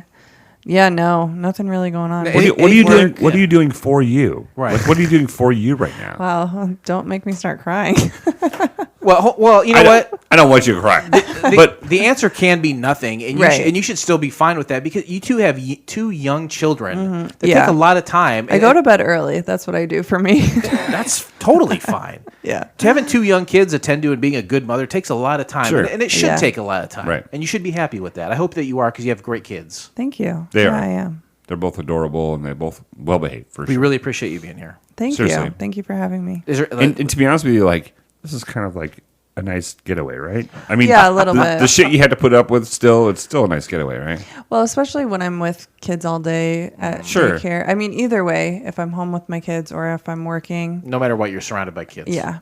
So it's nice to And be then your around husband gets in adults, bed for and you're surrounded by a kid who wants to touch you. Yes. Yeah. We were teasing Brianna a couple weeks ago about like coming here and like she's kind of hesitant to come here. I hope you don't feel that at all. I hope it's never a chore for you to be here because we don't want that. No, it's not. Well, we really appreciate it very much. Blake, what are you doing at the end of each episode this season? Are you giving us an emotional update? Is that what it is? Emotional update 1 through 7. How is Blake's emotional state? 7 being the best you could do. Yeah. Okay. And that's a Brian Hackett. You're at a full 7? No, I'm saying You're doing 7 the is scale Brian. again. A 1's a Roy Biggins. Okay. Do not. Well, with Brianna on the show, you were at a 6, which is crazy. But Stephanie's here. Well, hold on a second. I'm going to do a 7. Whoa. Go to 7. Wow. I had a good day. I enjoyed Stephanie. You tried to make me look like an asshole earlier during the intro. I'm so honored. But during that intro, you knew what I was trying to say. I don't think I made you look like an asshole. No, I didn't say you Oh, did. okay. He tried to make me look like an asshole. I did do that, yeah. But you knew what I was trying to say. Yeah, I got you. She has Blake code. She understands Blake I code. know what that is, yeah. You know, the Matrix when all the numbers are coming down. Are you like the Matrix? I guess. She can see it. She can see what's going on. As long as you guys have got that figured out. I would never be inappropriate with Stephanie. All right. Well, thank you for the update. I'm glad you're at a 7. That's incredible. I hope that sustains till next week. This pilot may have been rough. It's only like 10 minutes away. That's right. It's always a smooth flight here on Couch Pilots. Thanks, everyone. And thank you, Steph. We'll see you next time. Thanks. Bye. On behalf of Couch Pilots and the entire crew, we'd like to thank you for joining us on this trip, and we are looking forward to seeing you on board again in the near future. Have a nice day.